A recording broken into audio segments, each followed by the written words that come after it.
और आपने highest profit कितना किया होगा? $93,000-94,000 इन अ सिंगल ट्रेड, जो एक सिंगल ट्रेड में मैंने अल्ट किया कॉइन में किया था। ऑल्ट कॉइन में। तो क्या कुछ आप ऐसे टॉप 5 अल्ट कॉइन्स के नाम बताना चाहोगे जो आपको लगता है जिस पे आप बुलिश हो? मैंने अभी कुछ करेंसीज जिसमें ट्रेड ले रखा है, दैट इज तो ये बिटकॉइन अपने प्रॉपर्टीज की वजह से इतना वैल्यू होल्ड कर रहा है या फिर इसको हाइप दिलाया जा रहा है? जैसे ट्रम्प जब प्रेसिडेंट बने तो उन्होंने बोला था कि मैं क्रिप्टो को सपोर्ट करूंगा, उन्होंने कुछ प्रोमिसेस करे थे। ट्रेडिंग में भी आपको बहुत ज़्यादा मेहनत करनी पड़ती है। जैसे कि आप कॉलेज जाते हो, स्कूल जाते हो, उसके बाद इतनी पढ़ाई लिखाई करने के बाद आपकी जॉब लगती है, फिर आप कुछ सैलरी मिलती है। तो ट्रेडिंग में भी आपको बहुत पढ़ाई लिखाई करनी पड़ती है, बट वो पढ़ाई लिखाई होती है in form of making losses. सबसे बड़ा लॉस कितने का हुआ है? इन अ सिंगल ट्रेड तो $50,000 के आसपास होगा, but in a losing streak $3 lakh के स्विंग में आसपास। ऐसा क्यों होता है कि जब बुल रन आता है तभी ज्यादातर लोग क्रिप्टो के बारे में बात करते हैं, एंड जैसे ही थोड़ा सा डाउन जाता है मार्केट कोई बात ही नहीं करता। फोमो है। और जब भी क्रिप्टो के बारे में बात होती है लोगों के माइंड में लाइक नेगेटिव सा छा जाता है कि भाई क्रिप्टो मतलब स्कैम। इंडिया में खास करके अभी भी बहुत कम ही जनता है जो क्रिप्टो में बिलीव कर रही है या क्रिप्टो में इन्वेस्ट कर रही है। आप क्या बोलना चाहेंगे इस पे? नहीं, एक्चुअली अब काफ़ी नंबर्स बढ़ चुके हैं। नमस्ते दोस्तों, स्वागत है आपका एक और शानदार और इंस्पायरिंग एपिसोड में। दोस्तों आज हमारे साथ जो गेस्ट हैं बहुत ही जोरदार और बहुत ही इंस्पायरिंग पर्सनालिटी हैं, मिस्टर यश गुप्ता। भैया स्वागत है हमारे यूट्यूब चैनल थैंक पर। यू जी, थैंक यू वेरी मच। कैसे हैं आप?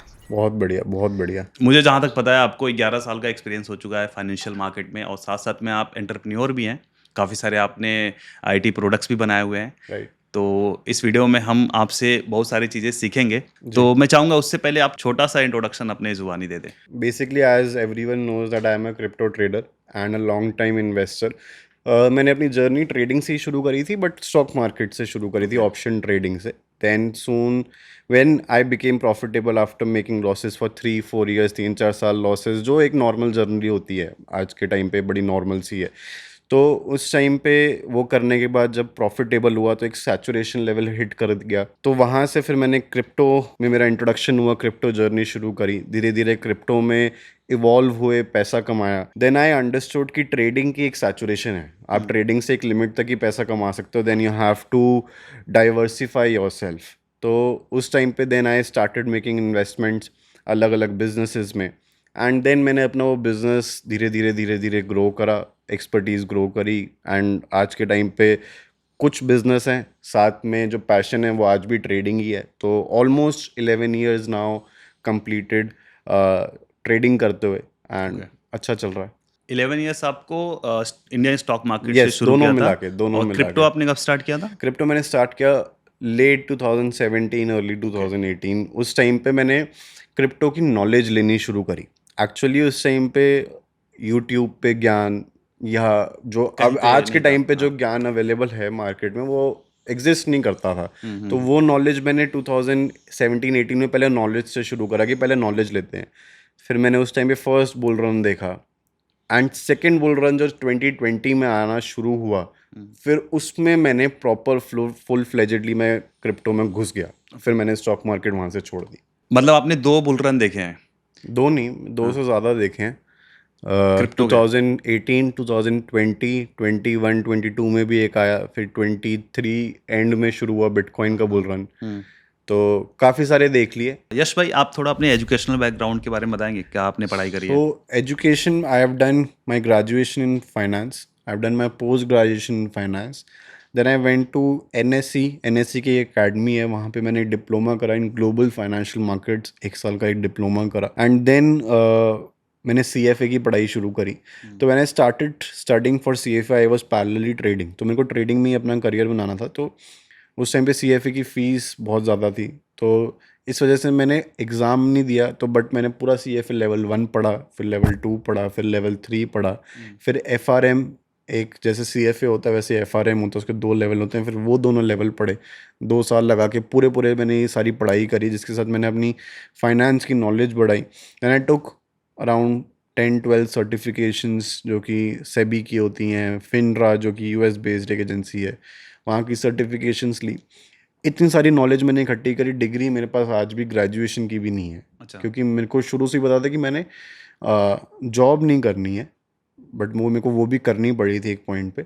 Then I started learning for UPSC also. मैंने यूपीएससी की भी कोचिंग ली जस्ट फॉर नॉलेज। मैंने पेपर के लिए आज तक एग्ज़ाम के लिए रजिस्टर नहीं करा, मेरे को पता भी नहीं है क्या प्रोसीजर होता है, बट जस्ट फॉर नॉलेज, क्योंकि मेरे को लगता है कि मैं जितनी नॉलेज लूँगा मेरा कॉन्फिडेंस जो है on my trading will increase, and therefore जब मैं बात करूँगा किसी को कुछ सिखाना चाहूँगा तो वो लर्निंग, वो एजुकेशन, वो नॉलेज मेरी बातों में दिखेगी तो ही वो मेरे से सीखना चाहेगा। So that is why I take all these knowledge. मेरे को वर्ल्ड मार्केट्स कैसे ऑपरेट करती हैं इसके बारे में इतना कॉन्फिडेंस इंक्रीज हुआ। So that is why this is my मतलब qualification that what I believe. और अभी करंट में आप क्या क्या कर रहे हो? करंट में so I run multiple businesses. Trading is my passion, that is I what I do.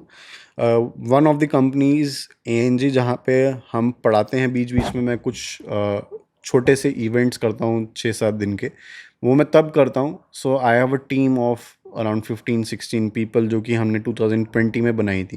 But उस बिज़नेस में कभी मैं फोकस नहीं कर पाया, क्योंकि कोर्सेज हम देते थे तो बड़ी कमिटमेंट वाला काम होता है, आप किसी को पढ़ा रहे हो, तो उसमें मैं बहुत ज़्यादा फोकस नहीं कर पाया। सो व्हाट आई डू इज़ कि हर 3 से 4 महीने में मैं एक ऐसा इवेंट ऑर्गेनाइज करता हूँ जहाँ से कुछ ऑब्वियसली इनफ्लो आता है, बट फिर वो नेक्स्ट 3-4 महीने का ब्रीदर दे देता है उस कंपनी को। So that is a non profitable organisation, कि जो भी पैसा आता है वो 3 महीने तक फिर उस कंपनी का खर्चा निकालता है, फिर जब वो पैसा पूरा हो जाता है हम फिर से वो इवेंट कर लेते हैं।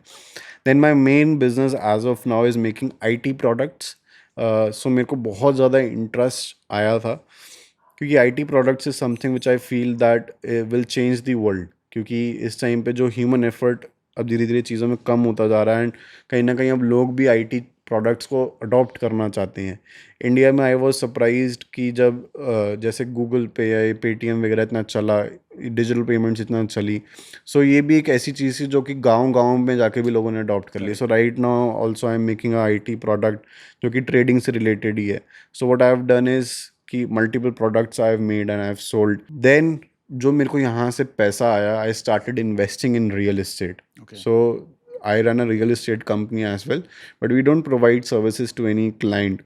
I have a team of again 15-16 people, but I have particular set of investors. I also, so we invest in a property, in a land or something, and जो हमारी टीम है फिर वो हमारी होल्डिंग्स को ही बेचते हैं। So this is one thing that I do. So I always felt कि आपका पोर्टफोलियो जो है वो डाइवर्सिफाइड Diversified हो। होना चाहिए। और ग्रेट एग्जांपल डाइवर्सिफाइड पोर्टफोलियो के। ऐसा क्यों होता है कि जब बुल रन आता है तभी ज्यादातर लोग क्रिप्टो के बारे में बात करते हैं, एंड जैसे ही थोड़ा सा डाउन जाता है मार्केट कोई बात ही नहीं करता? फोमो है। फोमो तो हमेशा मार्केट में एग्जिस्ट करता ही है। जब भी मार्केट ऊपर जाते हुए दिखोगे तो आप हमेशा ऊपर मार्केट, हमें ऐसा लगता है कि हम न्यूज़ आ रही है इस वजह से मार्केट ऊपर जा रही है, बट जबकि उल्टा होता है कि मार्केट ऊपर जा रही है उसको प्रूव करने के लिए न्यूज़ आती है। एक टेक्निकल एनालिसिस में एक बहुत अच्छी सेइंग है, buy the rumour sell the news. जब भी र्यूमर आता है ना मार्केट में, एक फोमो क्रिएट होता है, मार्केट बहुत तेज़ी से ऊपर जानी शुरू होती है, वो लोगों को इस तरीके से फील करा देती है आप कुछ मिस कर रहे हो। अब जब बिटकॉइन गया $26,000, मतलब $16,000 चला गया था $69,000 से, फिर वहाँ से $25,000-26,000 घूमता रहा 1-1.5 साल, फिर वहाँ से जब अब उसने हाई मारा $1,23,000 का, उसने लोगों को ऐसा फोमो फील करा दिया कि लोग अब एंटर कर रहे हैं। जब उसने अपनी वो रैली ख़त्म कर दी, और जैसे ही वो र्यूमर ख़त्म होगा और वो बाइंग ख़त्म हो जाएगी, लोग एंटर करना शुरू करेंगे और एकदम से मार्केट पलट जाएगी। तो वो सेल द न्यूज़ वाली मार्केट आ जाएगी कि अब न्यूज़ कंप्लीट हो चुकी है, अब प्रॉफिट बुकिंग आएगी। जो अच्छा स्मार्ट मनी है ना, वो प्रॉफिट बुक कर रहा होगा और हम जैसे डम मनी अब बाय कर रहे होंगे। तो वो फोमो जो क्रिएट होता है मार्केट में, उस वजह से लोग एंटर करते हैं। और जब भी क्रिप्टो के बारे में बात होती है लोगों के माइंड में नेगेटिव सा छा जाता है कि भाई क्रिप्टो मतलब स्कैम, इंडिया में खास करके अभी भी बहुत कम ही जनता है जो क्रिप्टो में बिलीव कर रही है या क्रिप्टो में इन्वेस्ट कर रही है। आप क्या बोलना चाहेंगे इस पे? नहीं, एक्चुअली अब काफ़ी नंबर्स बढ़ चुके हैं। इवन कितनी स्टॉक ब्रोकिंग कंपनीज जो है, जैसे ज़ीरोधा हो गया या धन हो गया, इन्होंने खुद क्लेम करा है कि इनकी वॉल्यूम सब गिरती जा रही है, क्योंकि कहीं ना कहीं वो वॉल्यूम्स का शिफ्ट अब क्रिप्टो में आ रहा है। इंडिया में जो आप मार्केट्स दो ट्रेड कर सकते हो, that is stock market and crypto market. Forex India में इलीगल है।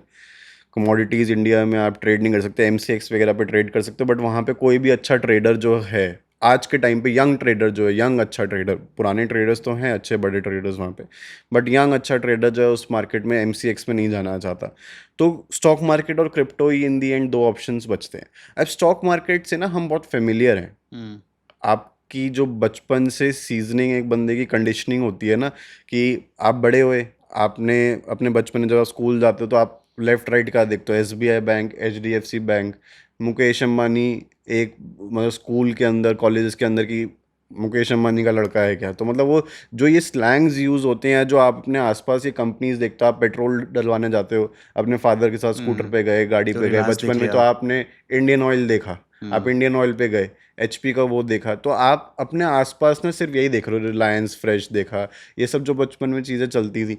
तो जब हमने आसपास की कंपनीज देखी और जब हमने स्टॉक मार्केट देखी तो हमें ये सिमिलर नेम्स दिखे, जब हमें ये सिमिलर तो नेम्स ट्रस्ट बन देखे गया तो था। वो ट्रस्ट फैक्टर बन जाता है। That is why a new Qamar always tend, उसकी एक मतलब वो डेवलपमेंट हो रखी होती है माइंड की कि वो उधर ही शुरू करेगा, क्योंकि उसने नाम बचपन से सुने हैं। अब एयरटेल, वोडाफोन, आपने मतलब ये बचपन से नाम सुना है, बट क्रिप्टो एक ऐसी चीज़ है जो कि एक न्यू नेम है मार्केट में, ठीक है। 2014-15 में तो लोग इसको सिर्फ एक स्कैम के नाम से ही जानते थे, तो दैट इज़ वाई यहाँ पे अभी वो ट्रस्ट फैक्टर थोड़ा सा कम है। बट अब यंगस्टर्स जो हैं, what I see now, that they are ready to take that risk also, and वो इस मार्केट में आना चाहते हैं, बट स्टिल कई लोग आज भी मतलब स्कैम फेस कर लेते हैं, वो स्कैम के शिकार टाइप से हो जाते हैं, क्योंकि ये मार्केट मैनिपुलेटिव है कहीं ना कहीं। इस मार्केट ने ऐसे अनबिलीवेबल रिटर्न्स दे दिए हैं ऑलरेडी इतने सालों में, कि अगर मैं आपको बोलूँगा यार कि सतीश भाई मैं आपके पैसे लगवाता हूँ, आपको मैं 15-20%, 20% महीने का रिटर्न दूंगा, तो आप बिलीव कर लोगे। और क्योंकि पास्ट में इसने दे दिया है दे ऐसे दिया है रिटर्न। ना इसने वो रिटर्न, तो हाँ। आप कहीं ना कहीं वो बिलीव कर लोगे। क्योंकि आप बिलीव कर लोगे तो मैं उसका फ़ायदा उठा लूँगा। हमारे नाम पे कितने स्कैम होते हैं, फेक पेजेस बनते हैं कि हम आपके लिए पोर्टफोलियो मैनेजमेंट करेंगे, यश गुप्ता के बिहाफ पे पैसा उठा लेते हैं लोगों से। मैं तो भाई क्रिप्टो में भी नहीं था, हम्म। मेरे नाम पे पेजेस बन रहे हैं और लोग पैसे भी दे रहे हैं। मैंने देते आज हैं। तक अपनी ऑडियंस से कोई पैसे चार्ज नहीं करे हम्म। किसी भी तरीके से। हम्म। और मेरी ऑडियंस उधर जाके पैसे दे के आके फिर बोलती है भाई ये आपकी आईडी है। अरे भाई तुम हाँ, मेरे आईडी पे आके पूछ रहे हो उस आईडी के बारे में कि मेरी आईडी है। होता है। बहुत इंटरेस्टिंग मेरे साथ स्टोरी हुई एक बार। एक बंदा हमारे ऑफिस में आया इंटरव्यू देने के लिए, तो उसने बोला कि सर मैं आपके साथ फ़ोटो खींची, ऑफिस की वीडियोस बनाई, और उसके बाद उसने एक पेज बना के मेरे साथ फ़ोटोज़ डाल दी कि मैं यश गुप्ता के लिए पोर्टफोलियो मैनेजमेंट करता हूँ, लोगों से पैसे लेने शुरू कर दिए। भाई साहब ऐसे तो मेरे साथ भी हुआ है। बहुत सारे ऐसे बंदे आते हैं मीटअप में हम्म। कि सब्सक्राइबर हैं, फैन है, फोटो ले लिया और फिर किसी और को दिखा के लूट लिया। ये मतलब आजकल स्कैम जो है ये बहुत कॉमन प्रैक्टिस है, but your safety is in your hand.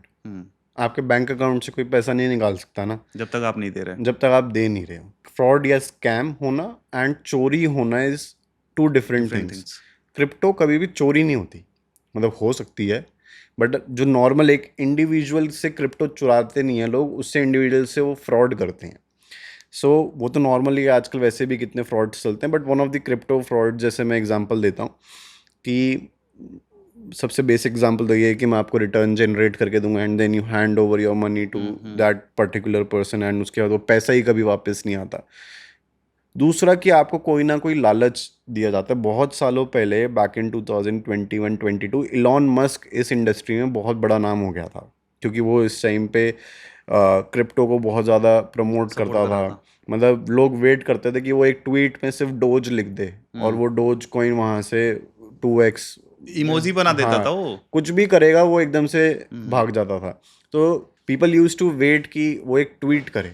अब एक बारी क्या हुआ कि इलॉन मस्क को एक शो पे जाना था, एक न्यूज़ चैनल था, तो उसने उस शो पे जाना था। उस शो का किसी ने एक फेक ट्विटर अकाउंट बनाया, समहाउ उसने काफ़ी ओरिजिनल दिखा दिया उस अकाउंट का, and then he tweeted something कि Elon Musk is coming and he is doing a giveaway, जहाँ पे अगर आप इस एड्रेस पे जितने भी डोज कॉइन भेजोगे उसके डबल आपको वापस मिलेंगे। एंड लोगों ने बेच दिए। पागलों की तरह भेजे। इतना बड़ा स्कैम ये हुआ, जो कि एक सिंगल डे में हुआ, एक ट्विटर अकाउंट से लोगों ने पागलों की तरह भेजे उस पे, और वो कभी वापस आए नहीं। तो राइट।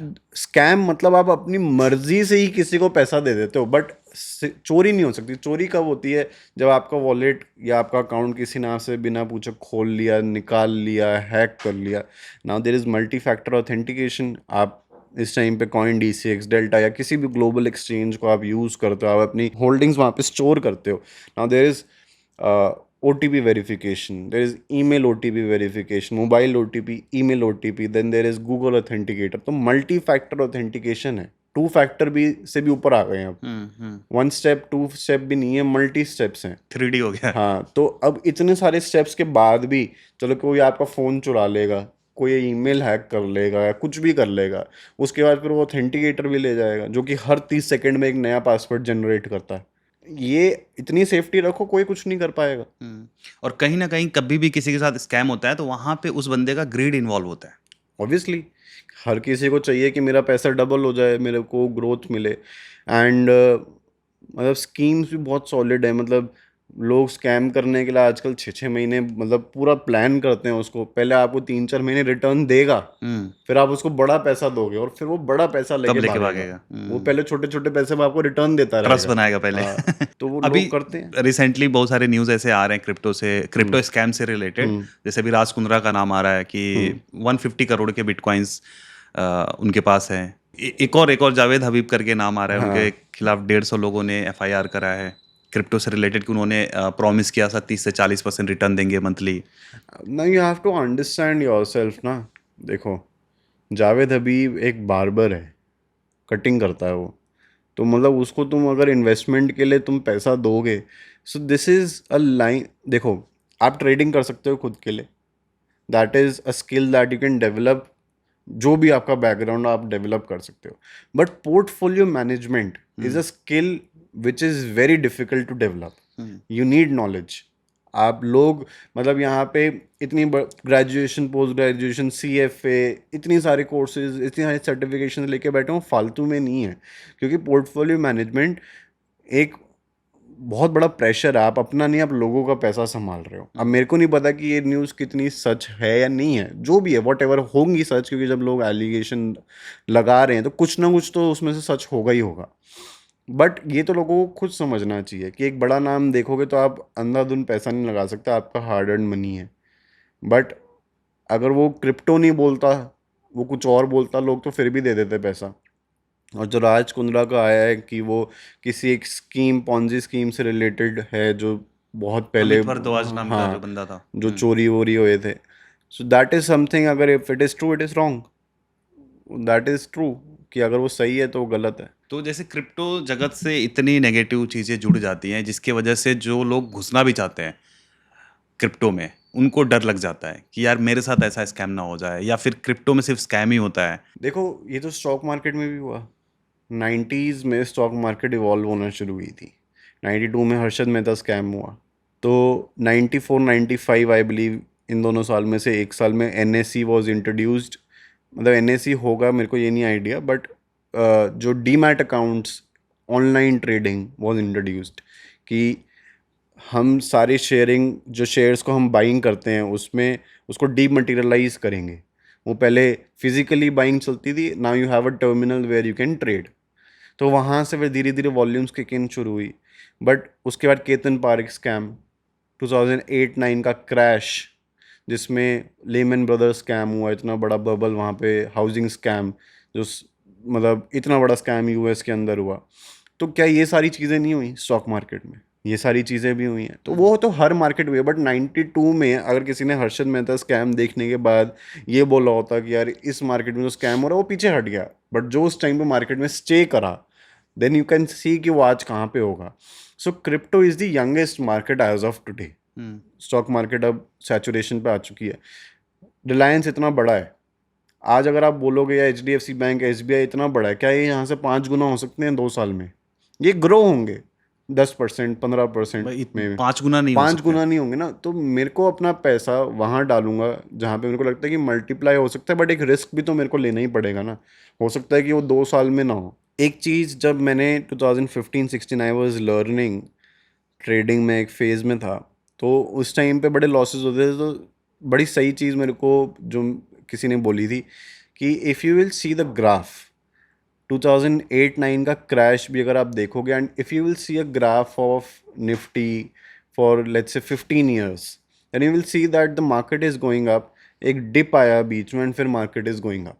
यही तो हुआ था ना 2008-9 पे। इस टाइम पे अगर आप 2020 का क्रैश देखोगे जो आया था लॉकडाउन के टाइम पे, 2020 का अगर आप क्रैश देखोगे जो लॉकडाउन के टाइम पे आया था, if you will notice that, और अगर आप 2001 से 2025 का एक पूरा आप चार्ट लगाओ, ठीक है, आप स्क्रीन पे लगाना है, तो आप देखोगे तो वो मार्केट ऐसे जा रही है, बीच में एक डिप आया होगा फिर ऊपर जा 2008-9 रहा पे, है। फिर इतनी ऊपर जा रही है, फिर बीच में एक डिप आया होगा, फिर ऊपर जा रही है। तो मार्केट इन दी एंड ऐसी गई है, वो बीच में डिप दिख रहे होंगे छोटे छोटे, जो एक्चुअल में मार्केट से इतनी वेल्थ इरोड करके गए थे, जो लोगों को रुला के गए थे, परेशान करके गए थे, बट वो अभी वो सिर्फ एक डिप दिख रहे होंगे।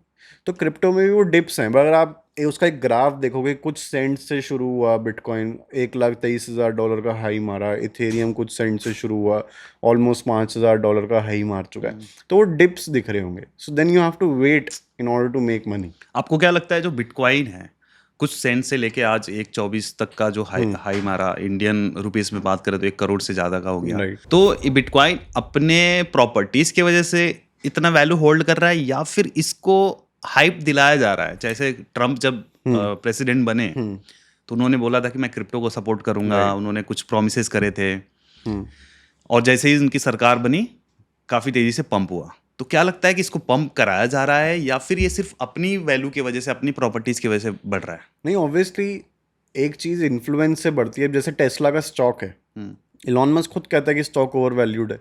टेस्ला का जब ओनर खुद कह रहा है कि वो स्टॉक ओवर वैल्यूड है, क्यों? इलॉन मस्क का इन्फ्लुएंस यूएस मार्केट पे बहुत ज़्यादा है। तो लोग टेस्ला की वजह से टेस्ला नहीं खरीद रहे हैं, लोग इलॉन मस्क की वजह से टेस्ला खरीद रहे हैं। That is the reason. अगर आप देखोगे तो बिटकॉइन के अंदर जो बिटकॉइन का प्राइस इतना ज़्यादा मूव करा ओवर द इयर्स, उसके पीछे सिंपल इकोनॉमिक्स है, डिमांड एंड सप्लाई। बिटकॉइन की supply is limited to 21 million bitcoins, ठीक है। अब वो 21 मिलियन से ज़्यादा नहीं आएंगे, डिमांड बढ़ती जा रही है। अब वो डिमांड बढ़ाने के लिए you need a news event, you need adoptions. हमेशा मार्केट में एडॉप्शन का एक एक तरीका होता है, पहले एक इंडिविजुअल बंदा अडॉप्ट करता है। तो पहले बिटकॉइन किसने शुरू करा, जब शुरू करने के बाद किसने खरीदा? हम जैसे इंडिविजुअल्स ने, जिन्होंने थोड़ा रिस्क लिया। उसके बाद जब वो चीज़ थोड़ी सी बड़ी बनी तो उसके बाद इंस्टीट्यूशंस आ गए, माइक्रो स्ट्रैटेजी आया, उसने BlackRock आ गया। ब्लैक रॉक अब आया ETFs के बाद। बट जब वो इंस्टीट्यूशंस आने शुरू हुए तो वो हम जैसे क्या 0.1 बिटकॉइन या 1 बिटकॉइन या 5 बिटकॉइन या 10 या 100 बिटकॉइन नहीं खरीदते, वो एक साथ खरीदेंगे 5,000 बिटकॉइन। तो जब उन्होंने 5,000 बिटकॉइन खरीदे तो कहाँ से खरीदे? एग्जिस्टिंग पूल में से खरीदे ना। Right. तो जब वो एग्जिस्टिंग पूल में से खरीदेंगे तो मतलब डिमांड ऊपर गई, सप्लाई तो वही पूल है, तो सप्लाई स्टैग्नेंट है, डिमांड इंक्रीज होती है तो प्राइस इंक्रीज होगा। तो अभी इंस्टीट्यूशंस आए, अब कंट्रीज ने भी घुसना शुरू कर दिया। अब कंट्रीज कैसे खरीदेंगी 1 लाख बिटकॉइन, 2 लाख बिटकॉइन? तो अभी तो वो बाइंग आई ही नहीं है। अभी जब वो आएगी, जो कंट्री लेवल की बाइंग होगी, जब वो रिजर्व्स बनने शुरू होंगे, सरकारी रिजर्व्स बनने शुरू होंगे। आज गोल्ड इतना बड़ा क्यों है? क्योंकि मैक्सिमम गवर्नमेंट्स के रिजर्व्स में गोल्ड है। डॉलर इतना बड़ा क्यों है? क्योंकि मैक्सिमम गवर्नमेंट, सेंट्रल बैंक्स अपने रिजर्व में डॉलर रखता है पूरे वर्ल्ड में। तो जब वो क्रिप्टो रिजर्व्स बनना शुरू हो जाएंगे तो फिर वो पंप करेगा, बट पूल तो वही है ना। तो इन्फ्लुएंस ही है जो उसको ऊपर लेके जाएगा, बट वो एक डिजिटल करेंसी है, and now it is too big to fail. Okay. क्योंकि वो इतना बड़ा बन चुका है कि अब जिसके पीछे मैंने बोला ना कि मार्केट न्यूज़ की वजह से ऊपर नहीं जाता, कभी कभी ऐसा होगा कि मार्केट ऊपर जा रहा है इस वजह से न्यूज़ बनाई जाती न्यूज़ है कवर कर रहा है उसको उसको। प्रूव करने के हाँ। लिए कि मार्केट ऊपर क्यों जा रहा है। जब 2020 का क्रैश हुआ था तो उसी के बाद यूएस के इलेक्शन थे नवंबर में, तो डोनाल्ड ट्रम्प सिर्फ एक ही बात बोलता था, you can see the markets are going up, financial markets are going up, stock market is going up, क्योंकि वो वहाँ से अपनी इकोनॉमी को रिलेट करवाता था। उसका कोई रीज़न नहीं है ऊपर क्यों जा रही है, बट उसको प्रूव करने की कोशिश करता है कि हमारी इकोनॉमी अच्छी चल रही है, कि you can see the markets are going up. बस यही रीज़न है। अब वो बिटकॉइन इतना बड़ा हो चुका है, वो फेल ही नहीं हो सकता। तो जैसे अभी आपने बताया कि इंडिया में जैसे रिलायंस बहुत बड़ा है, HDFC बहुत बड़ा है, तो इनका आने वाले टाइम में लाइक अगले 2 साल में 5 गुना होना बहुत मुश्किल है। मतलब मुश्किल है, ऑलमोस्ट नामुमकिन जैसा साउंड कर रहा है। रिलायंस का साइज 5% ऑफ इंडियाज जीडीपी है। हाँ, मतलब ऑलमोस्ट 20 लाख करोड़ से भी ज़्यादा का है। हाँ। तो यहाँ पे अगर हम देखें जो बिटकॉइन है अकेले 2 ट्रिलियन से ज़्यादा का मार्केट कैप है उसका, ऑलमोस्ट 50% से ज़्यादा का तो मार्केट कैप बिटकॉइन का है। और बहुत सारे र्यूमर्स बोल रहे हैं या फिर बहुत सारे जो एनालिस्ट हैं ये कहते हैं कि 2030 तक बिटकॉइन $1 मिलियन होगा। तो आने वाले 5 साल में क्या बिटकॉइन 10 टाइम्स हो पाएगा? देखो, मैं ये नहीं कह सकता कि 5 सालों में होगा, बट 10 टाइम्स तो हो जाएगा।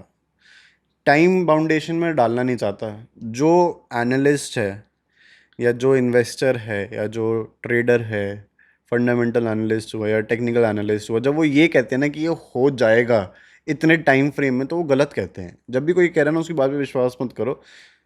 इतना हो जाएगा ये जहाँ तक ठीक है, इतने टाइम में हो जाएगा आप कैसे बता सकते हो? ऐसा प्रेडिक्शन कोई नहीं दे अगर सकता। 2027 में इकोनॉमिक क्राइसिस आ गए, 2028 के अंदर डोनाल्ड ट्रंप ने ऐसा कुछ निकाल दिया कि आप बिलीव ही नहीं कर पाए, तो क्या करोगे? आप ट्रेडिंग करते ना, you always have to consider one thing, extreme loss conditions, a condition which you can not predict.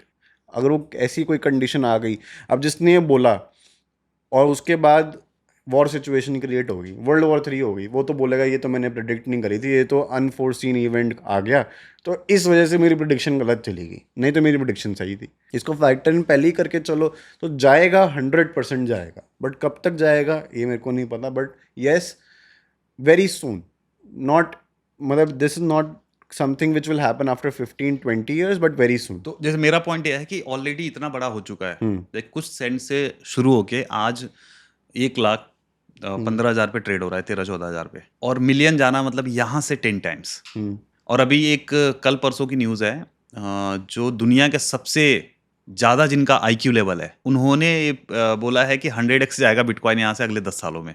जो अभी डोनाल्ड ट्रम्प के बेटे, जिनका अमेरिकन बिटकॉइन करके कंपनी उन्होंने स्टार्ट करी है, अभी कल उसने खुद ट्वीट करा है, कह रहा है कि as a world highest IQ holder मैं ये बात बोल रहा हूँ कि भाई यहाँ से बिटकॉइन 100x जाएगा। तो ऐसे चीज़ों से क्या होता है कि जो आम जनता है वो भी फोमो में आ जाती है, बोलती है यार डाल देते हैं पैसा, तो क्या नहीं आ रही ना, शुरू में आई थी, उसने ट्रम्प कॉइन निकाला, $2-4-5 से वो गया $80 तक ट्रम्प कॉइन। आज देखो $10 के नीचे ट्रेड कर रहा है। अब लोग ट्रम्प ट्रम्प ट्रम्प ट्रम्प लिखता रहेगा, उस पर कोई बाई नहीं करेगा, क्योंकि आपकी वर्ड की वैल्यू भी तो खत्म होती रहती है ना। जब आप फालतू में भी डालते रहोगे, लोग फालतू में बाइंग करे जा रहे हैं। ट्रम्प उसने डाला, $4-5 से $80 पे गया, वहाँ पे इतनी हैवी सेलिंग हुई। क्या वहाँ पे जिन लोगों ने उसके बारे में डाला, इन लोगों ने क्या बेचा नहीं होगा? इन्होंने एग्जिट ले लिए, लोग फंसा दिए, लोग इतना अब्यूज भी मत करो। हाँ, अब ये डाल रहा है अगर ये चीज़, तो कहाँ बिटकॉइन में कोई फर्क पड़ा? कुछ भी नहीं हुआ। कल $1,000-1,500 ऊपर गया होगा, बट वो तो मैं टेक्निकली, से तो नहीं आया। वो तो मैं टेक्निकली मार्केट में देख रहा था कि यहाँ से ऊपर चला जाएगा, बट मतलब ऐसा तो कुछ नहीं हुआ कि उसने डाला। तो आपकी वर्ड की वैल्यू भी खत्म होती रहेगी। But now the game is very real. Initially 2021 का टाइम बहुत लोगों ने नहीं देखा होगा, आई विल टेल दैट। एक बारी इलॉन मस्क ने सिर्फ ये डाला कि हम टेस्ला के अंदर I will start accepting bitcoin. $45,000 पे बिटकॉइन चल रहा था। It went up to $52,000-53,000 and gradually it went up to $64,000-65,000 over few days. उसके बाद उसने एक ट्वीट करा कि I am selling this much holding. वो रीज़न भी उसने दिया था, वो रीज़न मेरे को याद नहीं है। उसी रात में $65,000 से गिर के वो $52,000-53,000 आ गया। एक ही उसमें इतना बड़ा क्रैश, फर्स्ट क्रैश जो सबसे बड़ा इन टर्म्स ऑफ डॉलर, मतलब परसेंटेज में उससे बड़े क्रैशेस आए होंगे, but in terms of dollar मैं कह रहा हूँ, क्योंकि वो हाईएस्ट पॉइंट पे, ऑल टाइम हाई पे ट्रेड कर रहा था उस टाइम पे। आज इलॉन मस्क की वैल्यू इतनी नहीं है, उसके वर्ड कर लिया की उसने बहुत। उसने उसके वर्ड की वैल्यू इतनी नहीं है कि आज वैल्यू पता है किस चीज़ की? आज वैल्यू इस चीज़ के, black rock is buying bitcoin. Real value market में लोग अब देख रहे हैं। ETF आ चुका है। ETF क्या है? Exchange traded fund. मतलब क्या है? When you create a mutual fund, ठीक है, so the main thing is, जब आप म्यूचुअल फंड की बात करते हो तो म्यूचुअल फंड का अप्रूवल जैसे इंडिया के अंदर सेबी देगा कि आपने एक म्यूचुअल फंड क्रिएट करा, आपने बोला कि ये मेरा फंड है, इसमें मैं 50% पैसा इक्विटी मार्केट में लगाऊंगा, 20% बॉन्ड में लगाऊंगा, डेट मार्केट में लगाऊंगा, ऐसे ऐसे लगाऊंगा, तो आपको फंड को अप्रूवल चाहिए क्योंकि सेबी बैठा है इन्वेस्टर्स प्रोटेक्शन के लिए। इसी तरीके से यूएस में एसईसी है इन्वेस्टर्स प्रोटेक्शन के लिए। अगर कोई फंड हाउस बोलता है कि मेरे को ये फंड बनाना है तो उसको अप्रूवल चाहिए। अब उसने ब्लैक रॉक ने बोला कि ये मेरे को फंड मतलब ईटीएफ बनाना है, तो मेरे को बिटकॉइन ईटीएफ इसमें डालना है, मतलब मैं चाह रहा हूँ कि बिटकॉइन के अंदर मैं कुछ फंड्स बनाऊँ कि जो फॉर एग्जांपल मेरा एक फंड है जिसमें से मैं 20% पैसा उस फंड का बिटकॉइन के अंदर लगाऊंगा, तो उसका अप्रूवल उन्होंने अप्लाई करा। तो जब वो अप्लाई करा, अभी वो पास नहीं हुआ है, so it was applied in 2023 I believe September. तो 4 महीने bitcoin went from $23,000-24,000 to $45,000। Okay 11 या 12 जनवरी तक वो ऊपर जाता रहा। किस र्यूमर पे कि उन्होंने अप्लाई करा है और अप्रूव हो सकता है। अभी अप्रूव नहीं हुआ है, सिर्फ इस एक न्यूज़ पे वो इतना ऊपर चला गया। 11-12 जनवरी को अप्रूव हो गया। रात को 12 साढ़े 12 बज रहे थे, मेरे को याद है, मैंने सेल ट्रेड ले लिया। अरे 44 से 47 गया, मेरा सेल ट्रेड 44 पे एग्जीक्यूट हुआ क्योंकि मैंने न्यूज़ पे, this was not about charts कि आप टेक्निकली चार्ट से देख रहे हो, this was my experience about the market, क्योंकि मेरे को पता है buy the rumour sell the news. Rumour 4 महीने से चल रहा था कि अप्रूव हो जाएगा, और न्यूज़ ये है कि अप्रूव हो गया। और जैसे ही अप्रूव हो गया तो उस टाइम पे क्या करता है, स्मार्ट मनी बेचता है। आपको एग्जांपल देता हूँ कि HDFC बैंक ने अच्छा रिजल्ट अनाउंस करा, हाँ, तो लोग बेचने लगते हैं। तो लोग सबसे जो पहला जाएगा वो क्या करेगा, अच्छा रिजल्ट आ गया फटाफट खरीदो, बट आप देखोगे मार्केट गिर रही है हाँ क्योंकि असलियत में लोग बेच रहे हैं, स्मार्ट मनी बेच रहा है। क्योंकि ये अच्छा रिजल्ट आया है, इसको प्रिडिक्ट करके उन स्मार्ट मनी ने 1 महीने पहले 2 महीने पहले डाला बाइंग था। करी थी। आज तो उनका मोटिव पूरा हो गया, रिजल्ट अच्छा आ गया, आज तो प्रॉफिट बुक करेंगे और हम जैसे लोग जाके खरीदेंगे। तो उस दिन वो मोटिव पूरा हो गया जिस वजह से बिटकॉइन इतना ऊपर आया था। तो मैंने बेचा, मेरा पहली पोजीशन लॉस में भी गई। इमीडिएटली उसने 47 या 48 टच किया and then it came down till 38,500।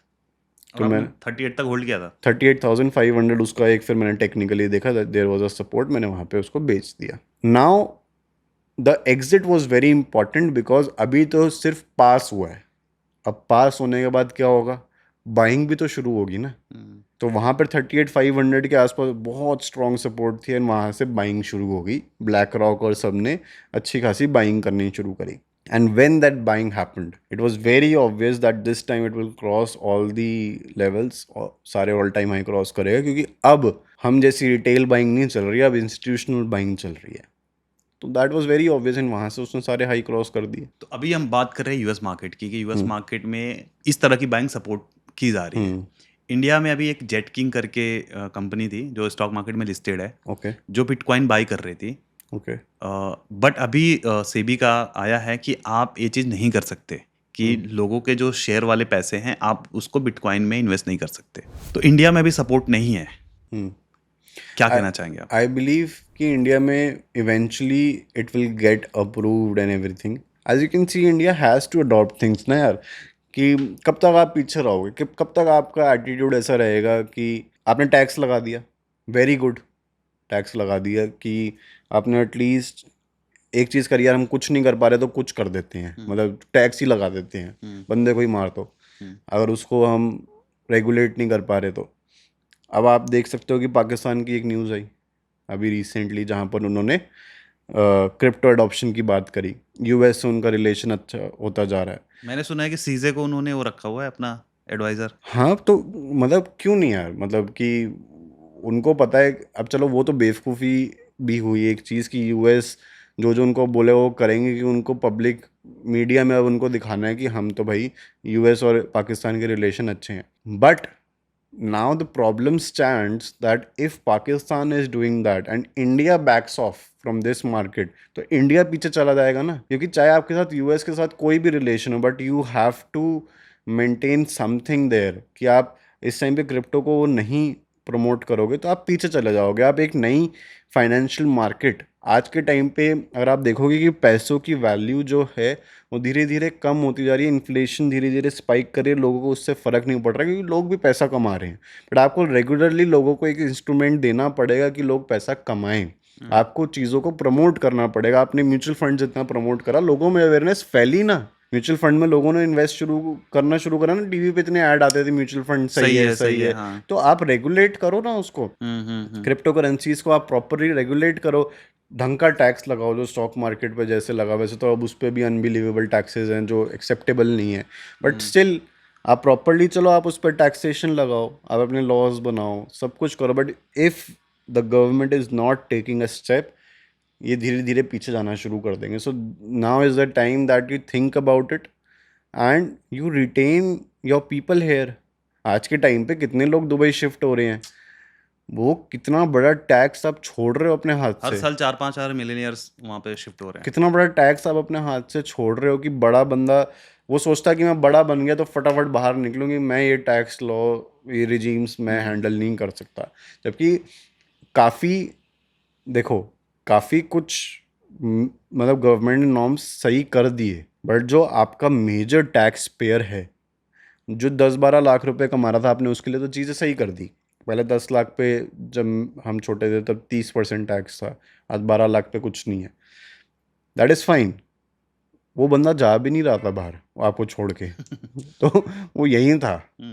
वो बंदा नहीं जा रहा था, वैसे भी वो 10 लाख रुपए भी कमाना था तो आपको टैक्स पे करा था, वो फिर भी यहीं रहता, क्योंकि उसको पता है कि मैं बाहर शिफ्ट होऊंगा तो मेरा खर्चा इतना हो जाएगा। बट बाहर जो जा रहा है एक्चुअल में, आप उसको देखो ना, जो 1 करोड़ कमा रहा है या 5 करोड़ साल का कमा रहा है या 10 करोड़ साल का कमा रहा वो है, लोग बाहर जा तो रहे हैं वो छोड़ जा के। रहा है और वो आपका मेजर टैक्स पेयर है। और एक और चीज़ है, सिर्फ टैक्स की बात नहीं है, इतना टैक्स भरने के बाद भी उनको उस तरह की चीज़ें नहीं मिल रहे हैं, ना सिक्योरिटी, ना रोड, ना लाइट, बिजली, कुछ भी नहीं मिल रहा है उस तरीके से। नहीं, उसमें तो कहीं लोगों को भी गलती है, सिर्फ सरकार की गलती नहीं होती है। हम्म। अब ये रोड्स या इंफ्रास्ट्रक्चर की प्रॉब्लम है, ये चीज़ें कहीं तो लोगों के ऊपर भी है। This is all together a different corruption, मतलब जो हमसे मतलब जो रिलेटेड। हाँ एम्प्लॉयज़ हैं, जो हाँ, गवर्नमेंट एम्प्लॉयज़ जो हैं, वो जो गवर्नमेंट एम्प्लॉयज़ हो गए, उसके बाद कॉन्ट्रैक्टर्स हो गए, 100 चीज़ें हैं। बट कहीं ना कहीं सिस्टम तो उसको कंट्रोल कर सकती है ना। कंट्रोल कर सकती है, 100% कर सकती है, बट हमारी कंट्री, मतलब डेमोक्रेसी जो है ना, वो डेमोक्रेसी हम मानते हैं कि ये है कि सरकार को गाली देना। डेमोक्रेसी एक्चुअल में ये नहीं है, थोड़ी बहुत। अब अगर आप देखोगे, I believe that some steps government should take related to the infrastructure, not कि लोगों को परेशान करने के लिए या लोगों से कुछ उनका राइट छीनने के लिए आप स्टेप लो। जैसे इरिवर्सिबल स्टेप होता है डीमोनेटाइजेशन है, लोग कुछ नहीं कर सकते, दैट इज़ फाइन, वो किसी जो भी रीज़न उसका रहा हो या जो भी उसका सक्सेस वो रहा हो, but they should take some steps that are not questionable.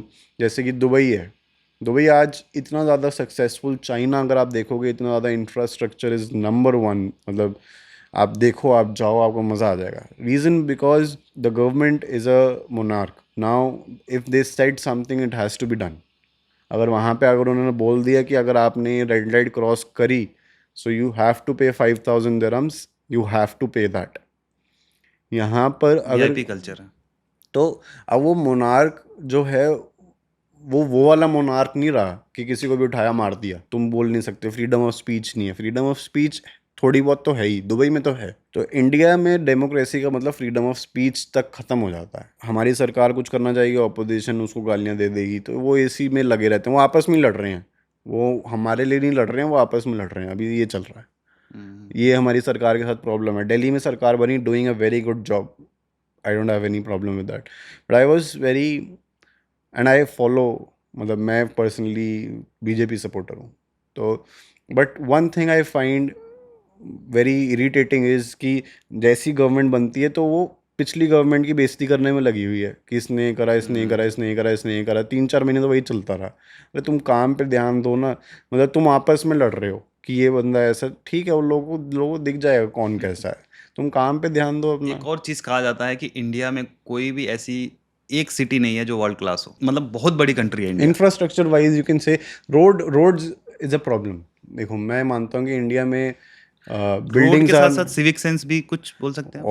Obviously, मतलब वो तो लोगों की सिविक सेंस तो प्रॉब्लम है ही, बट मतलब इंफ्रास्ट्रक्चर वाइज अगर मैं देखूँ, बिल्डिंग्स मेरे को प्रॉब्लम नहीं लगती, रोड्स इज़ अ प्रॉब्लम। अगर आप देखोगे तो इंडिया कुछ चीज़ों में बहुत आगे है।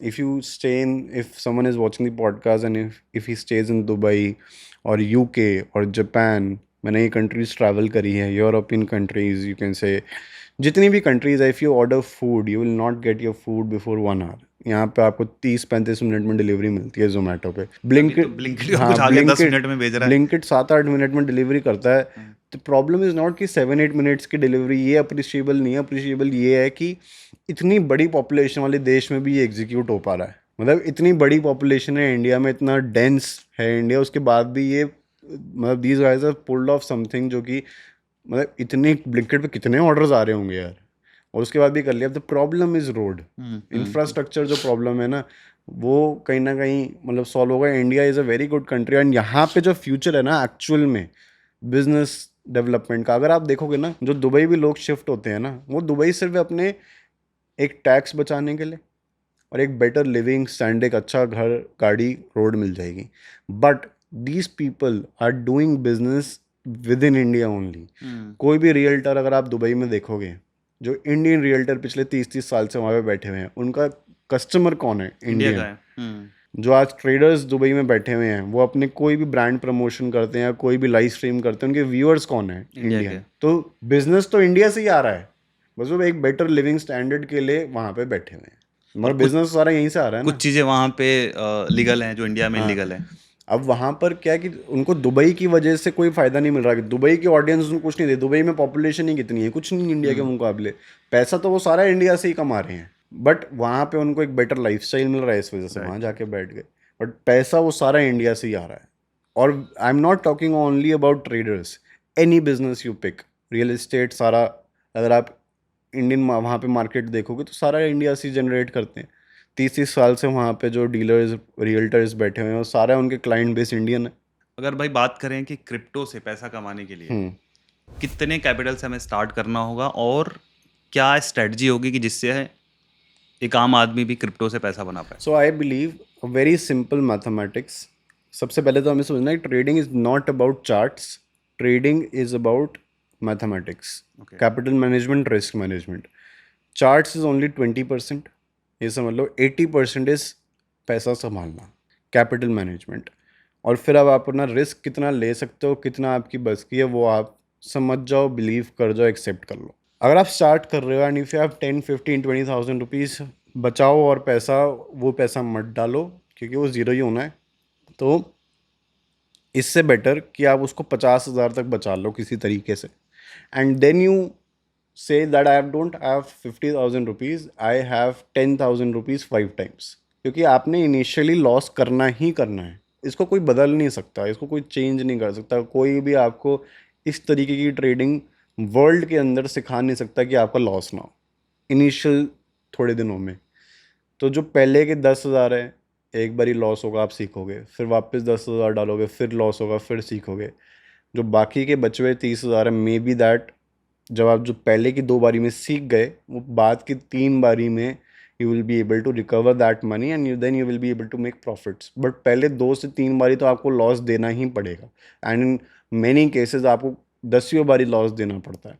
But if you are following discipline, what I believe is कि अगर आप प्रॉपर एजुकेशन से शुरू करो ना, 2 से 3 बारी आप लॉस करोगे। वो 10,000 रुपये भी हमने एक ट्रेड में ख़त्म नहीं करना, हमने एक महीने में ख़त्म करना है। आप ये मान के चलो 10,000 रुपये आपने एक महीना ट्रेड करना है, तो now there should be a reverse calculation, a very beautiful calculation that I do personally and I advise anyone who comes to me। 10,000 रुपये आपने कंफर्म कर लिया, नाउ डिफाइन योर रिस्क पर ट्रेड। अब मैंने बोला कि यार मैं एक ट्रेड पे 500 रुपये का रिस्क लूँगा, ठीक है। तो now you have defined it, now you have 20 trades. अगर आप हर एक ट्रेड में लॉस करते हो, आपकी कैपिटल ज़ीरो हो जाएगी, क्योंकि 500 रुपये का लॉस हो रहा है, 10,000 रुपये आपकी कैपिटल है। 20 के 20 ट्रेड में लॉस हुआ तो आपकी कैपिटल जीरो हो जाएगी। तो आपने ये डिफाइन कर लिया कि my lowest for this month will be 20 trades and all loss. ये आपका लोएस्ट पॉइंट ही है। आपने ये डिफाइन कर दिया कि मतलब 20 ट्रेड से ज़्यादा लूँगा नहीं। तो पहले ट्रेड से ही आपको पता है कि आपने सिर्फ 20 ट्रेड लेने हैं, तो आप बेस्ट ऑफ बेस्ट ट्रेड्स ढूंढोगे। अब आपको दिन में अगर 5 ट्रेड मिल रहा है, आप नहीं ले सकते, क्योंकि आप बोलोगे यार मैंने आज ही 5 ले लिए तो मैं पूरे महीने क्या करूँगा। ये लिमिटेशन सेट कर दिया आपने, ठीक है। अब आपने देखा यार मेरे को ये ट्रेड दिख रहा है, ये ट्रेड दिख रहा है, दोनों में से बेटर कौन सा, वो लोगे आप। एक ट्रेड आपका प्रॉफिटेबल हुआ, सिंपल मैथमेटिकल रूल 1:2 फॉलो करना, लॉस होना चाहिए तो 500 रुपये का, प्रॉफिट होना चाहिए तो 1,000 से नीचे नहीं होना चाहिए। 1000 का हो रहा है तो ठीक है, उससे नीचे ट्रेड ही नहीं लेना। अगर एक ट्रेड दिखा सामने उसमें 500 का लॉस जाना चाहिए, 1000 का प्रॉफिट आना ही चाहिए, 1000 या 1000 से ऊपर। अगर नहीं आ रहा तो ट्रेड नहीं लेना। और अगर एक भी ट्रेड प्रॉफिट में गया, आपको 2 और नई ट्रेड दे जाएगा। आपने एक ट्रेड प्रॉफिट किया, 1000 रुपये आया, अब आप मतलब दोबारा 2 और और ट्रेड ले ट्रेड सकते में लॉस कर सकते हो। इस कैलकुलेशन को फॉलो करें। मैं तो अभी चार्ट्स की बात ही नहीं कर रहा। और आपने ये कैलकुलेशन भी फॉलो कर ली ना, चार्ट किसी भी यूट्यूब चैनल पर जाके सीख लो थोड़ा बहुत, आप प्रॉफिट कर लोगे। मैं इस कैलकुलेशन को ही सिर्फ मेंटेन कर लो, चार्ट कहीं से भी सीख लो, यूट्यूब चैनल खोलो कोई भी, हफ्ते 10 दिन में सीख जाओगे। तो जो बिगिनर होता है वो यही पूछता है भाई एंट्री कहाँ पे ले, एग्जिट के कहाँ पे उससे करें। मैटर ही नहीं करता ना। मैं आपको ये बता रहा हूँ कि chart is only 20%। Chart will only give you a fair idea where to enter, where to exit. But पैसा अगर आपने मैनेज नहीं करा, आपका एक अच्छा ट्रेड आप लॉस में कन्वर्ट कर दो अगर आपका मनी मैनेजमेंट नहीं है। और अगर आपका मनी मैनेजमेंट नहीं है प्रॉपर आपने संभाल रखा है ट्रेड को मनी मैनेजमेंट के थ्रू, आपका लॉस वाला ट्रेड भी आप प्रॉफिट में कन्वर्ट कर दोगे। This is very important. Money management अगर आपने ये मैथमेटिकल लॉजिक फॉलो कर लो, और basic chart, demand and supply तो है यार, मतलब कितनी भी स्ट्रैटेजी सीख लो, SMC, ICT, indicators, price action, 100 strategies market में, 100 के लाखों एग्जिस्ट करती है, सारी अच्छी हैं, कोई भी बुरी नहीं है। सबका बेस एक ही है, डिमांड एंड सप्लाई, जो हमने 11th क्लास में पढ़ा था। डिमांड एंड सप्लाई के लिए 2 लाइनें बनती है, एक नीचे एक ऊपर, सपोर्ट रेजिस्टेंस। कहाँ से बाइंग आ सकती है वो कैसे पता चलेगा? पीछे के एरियाज देखो कहाँ कहाँ पे बाइंग आई है, और कहाँ से सेलिंग आ सकती है, पीछे के एरियाज देखो कहाँ कहाँ से सेलिंग आई है। अंधाधुन buy sell buy sell buy sell करना है। 10 ट्रेड में से 6 ट्रेड गलत चले गए, 600 का लॉस, मतलब इन दिस केस जो हमने अभी 10,000 का एग्जाम्पल लिया, 3,000 रुपये का लॉस। 4 ट्रेड मेरे सही चले गए, 4,000 का प्रॉफिट, 1,000 रुपये प्रॉफिट में बैठा हूँ। तो मेरे को तो एक्यूरेसी भी नहीं चाहिए 60% ट्रेड गलत चले जाएं, 40% ठीक हो जाएं। अब 40% तो मेरी वो लाइनें चल जाएंगी ना, बस ठीक है। तो इतनी मैथमेटिकल कैलकुलेशन है। मैं तो चार्ट की बात ही नहीं कर रहा अभी, चार्ट बहुत छोटी चीज़ है। तो लोग क्या गलतियां करते हैं जिसकी वजह से लॉस हो जाता चार्ट है? के ऊपर फोकस करते हैं, पैसा दिखते ही नहीं। पैसा आप, मेरा एक ट्रेडिंग स्टाइल है, जो मेरे को जानता है वो हमेशा जानता होगा। मैं अपने अकाउंट में अगर कोई चैलेंज करता हूँ, जैसे अभी मैंने चैलेंज करा 2.5 लाख रुपए से शुरू करा, तो मैं पूरे 2.5 लाख का रिस्क लेता हूँ और ट्रेड लेता हूँ। क्यों मैं 2.5 लाख का रिस्क लेता हूँ? क्योंकि मेरे को पता है वो 2.5 लाख कम से कम 10 बारी और डाल सकता हूँ।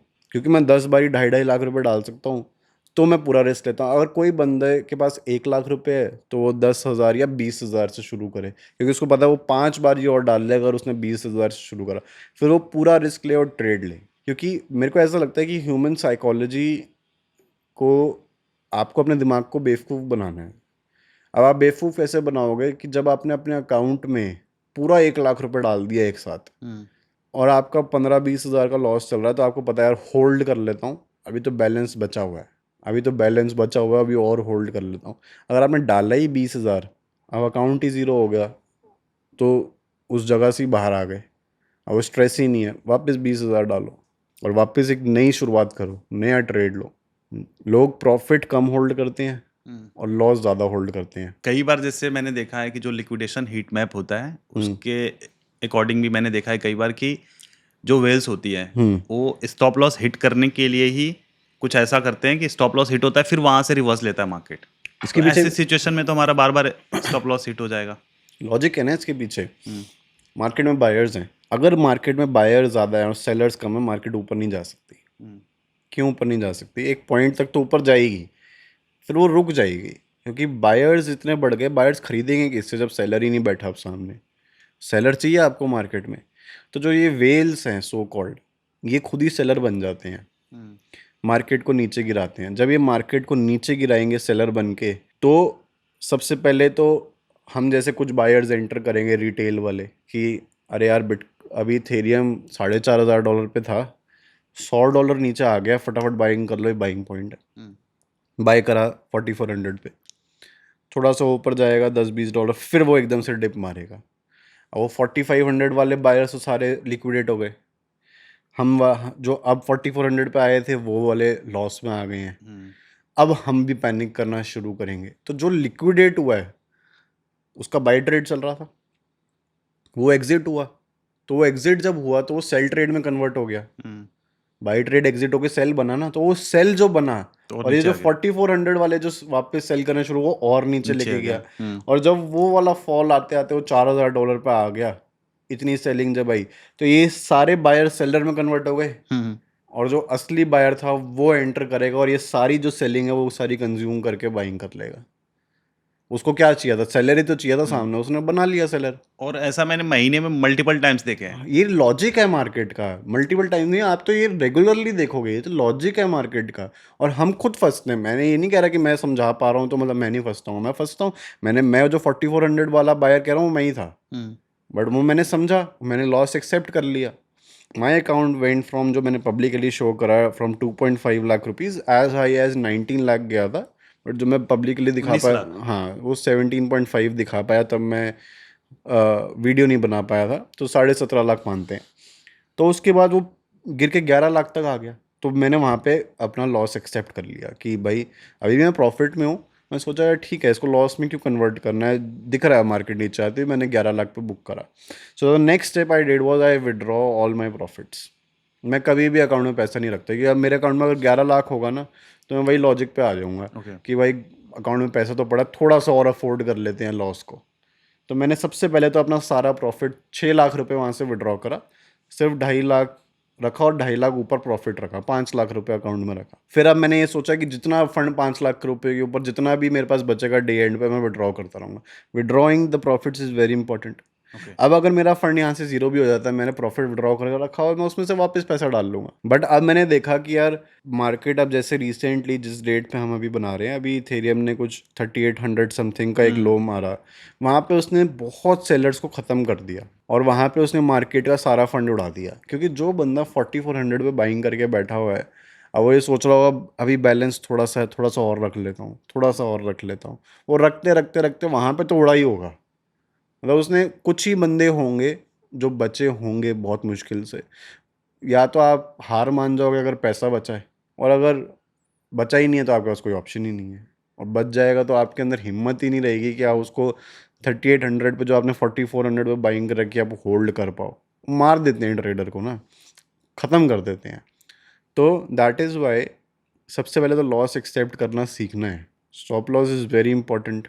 लोग बिल्कुल ज़ीरो तक अपने ट्रेड को होल्ड करते हैं। मैं कह रहा हूँ आपके पास अगर 10 लाख रुपए थे और उसमें से सिर्फ 25,000 रुपये बचे हैं आखिरी ना, 9,75,000 का नुकसान चल रहा है, बुक कर लो। 25,000 बच रहे हैं ना, फिर से मतलब second day to stand again आपके पास है। आप पूरे ज़ीरो करके छोड़ोगे कि आपके पास वापस खड़े होने के लिए 1 रुपये भी नहीं बचेगा, चाहे 25,000 रुपये छोड़ लो। अच्छा, कुछ एक्सचेंजेस पे अब जैसे अभी अगर हमने लॉन्ग किया हुआ है तो शॉर्ट भी हो जाता है सेम कॉइन में। हेज पोजीशन खुल जाती है। हाँ, तो ऐसा करना चाहिए जब आपको लगे कि यार अब अगर तो। आप प्रोफेशनल ट्रेडर हो तो करना चाहिए, मैं करता हूँ। So I always keep my accounts different. मैं एक स्विंग ट्रेडर हूँ एक्चुअल में। स्विंग ट्रेडिंग मैं एक अकाउंट में करता हूँ, या मैं सारी ट्रेडिंग उस अकाउंट में करता हूँ, इन्वेस्टिंग अलग अकाउंट में करता हूँ, कि कभी भी मेरा कोई लॉस वगैरह चल जाए। हमें इतना साल हो चुके हैं, इसका मतलब ये नहीं है कि हम बहुत ज़्यादा समझदार बन चुके हैं, हमारे अंदर एक्सपीरियंस इतना है कि हम कभी पैनिक नहीं करते हैं। हम भी बहुत पैनिक करते हैं, हर एक प्रोफेशनल ट्रेडर बहुत ज़्यादा पैनिक करता है। तो मेरे को ऐसा लगता है कि कभी ऐसी सिचुएशन क्रिएट हो सकती है कि मेरे लॉस में आऊँगा, तो अगर मेरी होल्डिंग बड़ी होगी उसी सेम अकाउंट में, तो मैं वहाँ से निकाल के इसको एडजस्ट करने की कोशिश करूँगा। तो इस फियर की वजह से कभी भी मैं सेम अकाउंट में बैलेंस नहीं रखता।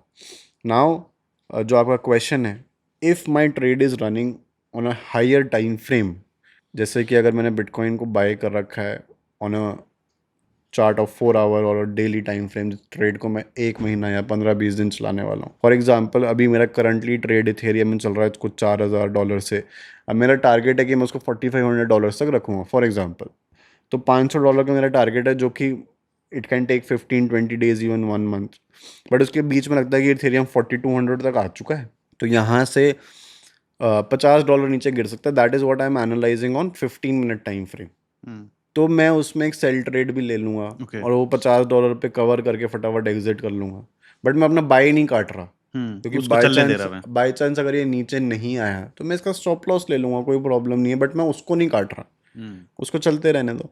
But this is something which you should do on a very professional level, not, क्योंकि एक ट्रैप भी हो जाता है। कभी कभी लोग हेज दोनों फंस जाएगा। करके लॉक हो जाते हैं हाँ। मतलब कितने लोग इस टाइम पे मैंने देखा गोल्ड के अंदर ट्रेड लेके बैठे और ऐसे लॉक हो रखे गोल्ड के अंदर, मतलब बहुत पहले से these guys have taken sell trades, और भागे जा रहा है वो। वो भागे जा रहा है। तो उन्होंने क्या कर रखा है कि बाई भी खोल रखा है, हम्म। तो उस जो बाई और सेल के बीच का डिफरेंस 50 70 100 डॉलर का डिफरेंस है, उसमें वो लॉक हो रखे हैं। एक ट्रेड जैसे ही खोलेंगे वो फटाफट उनको दूसरी साइड का मूव चाहिए। तो ये अब क्या है कि अगर ये चल रहा है ना 1 महीने से उसके, तो वो 1 महीने से सो नहीं पा रहा होगा। टेंशन तो बनेगा, हाँ, बना ही रहेगा। उसकी 1 महीने से वो ऐसे बैठा होगा कि भाई क्या करूं क्या करूं। आपने बताया कि आप स्विंग ट्रेडिंग करते हो, तो आपकी स्विंग ट्रेडिंग की क्या स्ट्रैटेजी है, बताएंगे? Simple strategy, only money management. Hmm. Wait till the market is exhausted. I take at least 5 to 7 stop losses before a profitable trade. ये मेरे साथ मेरी हिस्ट्री है, मेरे ट्रैक रिकॉर्ड है। So but when I take a stop loss, I take, let's say if I am talking about bitcoin, what my strategy right now was that I am ready to take 500 के stop loss 5 to 6 times, and then I will take one profitable trade जिसमें मेरा target $10,000 का होगा। I follow this strategy. अब जैसे Ethereum के अंदर मैंने अभी 3 4 बारी $30, एक बारी $50, एक बारी $20, but on a very bigger quantity मैंने अभी 3 स्टॉप लॉस लिए। उसके बाद मेरा अभी जो चौथा ट्रेड मैंने लिया वो प्रॉफिट में चल रहा है $200। तो मैंने लगभग मतलब $100 के स्टॉप लॉस लिए हैं और अभी मेरा $200 का प्रॉफिट चल रहा है, बट वो एम मेरा $500 का है। तो that is how I enter, क्योंकि आपको मेरे को ऐसा लगता है कि मेरा पहली बारी में ट्रेड सही नहीं जाएगा, बट मैं 5 6 बारी लेने के लिए रेडी होता हूँ। तो मैं पहले ही अपने दिमाग को मना के चलता हूँ कि एक बारी में नहीं मिलेगा, 5 6 बारी मेरे को भी ट्राई करना पड़ेगा। अब प्रॉब्लम एक नॉर्मल ट्रेडर के साथ ये होती है कि वो एक ही बारी में ऑल इन हो जाता है, पहली बारी में, कि मैं तो ऑल इन हूँ, ये तो आर या तो पार, या तो ये यहीं से ऊपर जाएगा या तो मैं ही निकल जाऊंगा। तो वो गलती है। मैं अपने आप को 6 बारी, एटलीस्ट 6 बारी के लिए रेडी करके चलता हूँ। That is how I made money. 2020-21 से ही मैंने I have followed this particular strategy. तो कितने दिन तक आप होल्ड करते हो ट्रेड को? मैंने अपने ट्रेड को 9 9 महीने प्रॉफिट में होल्ड करा है। लॉस में लोग होल्ड करते हैं, मतलब एक ट्रेड को 2 महीने 4 महीने 5 महीने भी होल्ड करते होंगे लॉस में, कि वो प्रॉफिट में आ जाएगा इस एक्सपेक्टेशन से। मैंने अपने ट्रेड को प्रॉफिट के अंदर 9 महीने भी होल्ड करा है। कितने परसेंट तक गया था? आई हैव बुक्ड, मतलब मैंने प्रॉफिट तो ऐसे मैंने बहुत मल्टीपल ट्रेड्स होल्ड करे हैं। कार्डानो एक बारी मैंने लिया था around 40 cents, I sold at 40 या 35 सेंट्स, आई सोल्ड एट $2। उस टाइम पे कार्डानो के स्मार्ट कॉन्ट्रैक्ट्स आने वाले थे, that is back in 2021 I believe, late September October 2021 या 22 में, सितंबर अक्टूबर का ही महीना था। तो उस टाइम पे कार्डानो में ट्रेड लिया। माना वॉज वन करेंसी जो मैंने $1.5 $1.5 पे बाई करी थी, करीब करीब $4.5 के आसपास बेची, 3 गुना हुई थी स्पॉट में।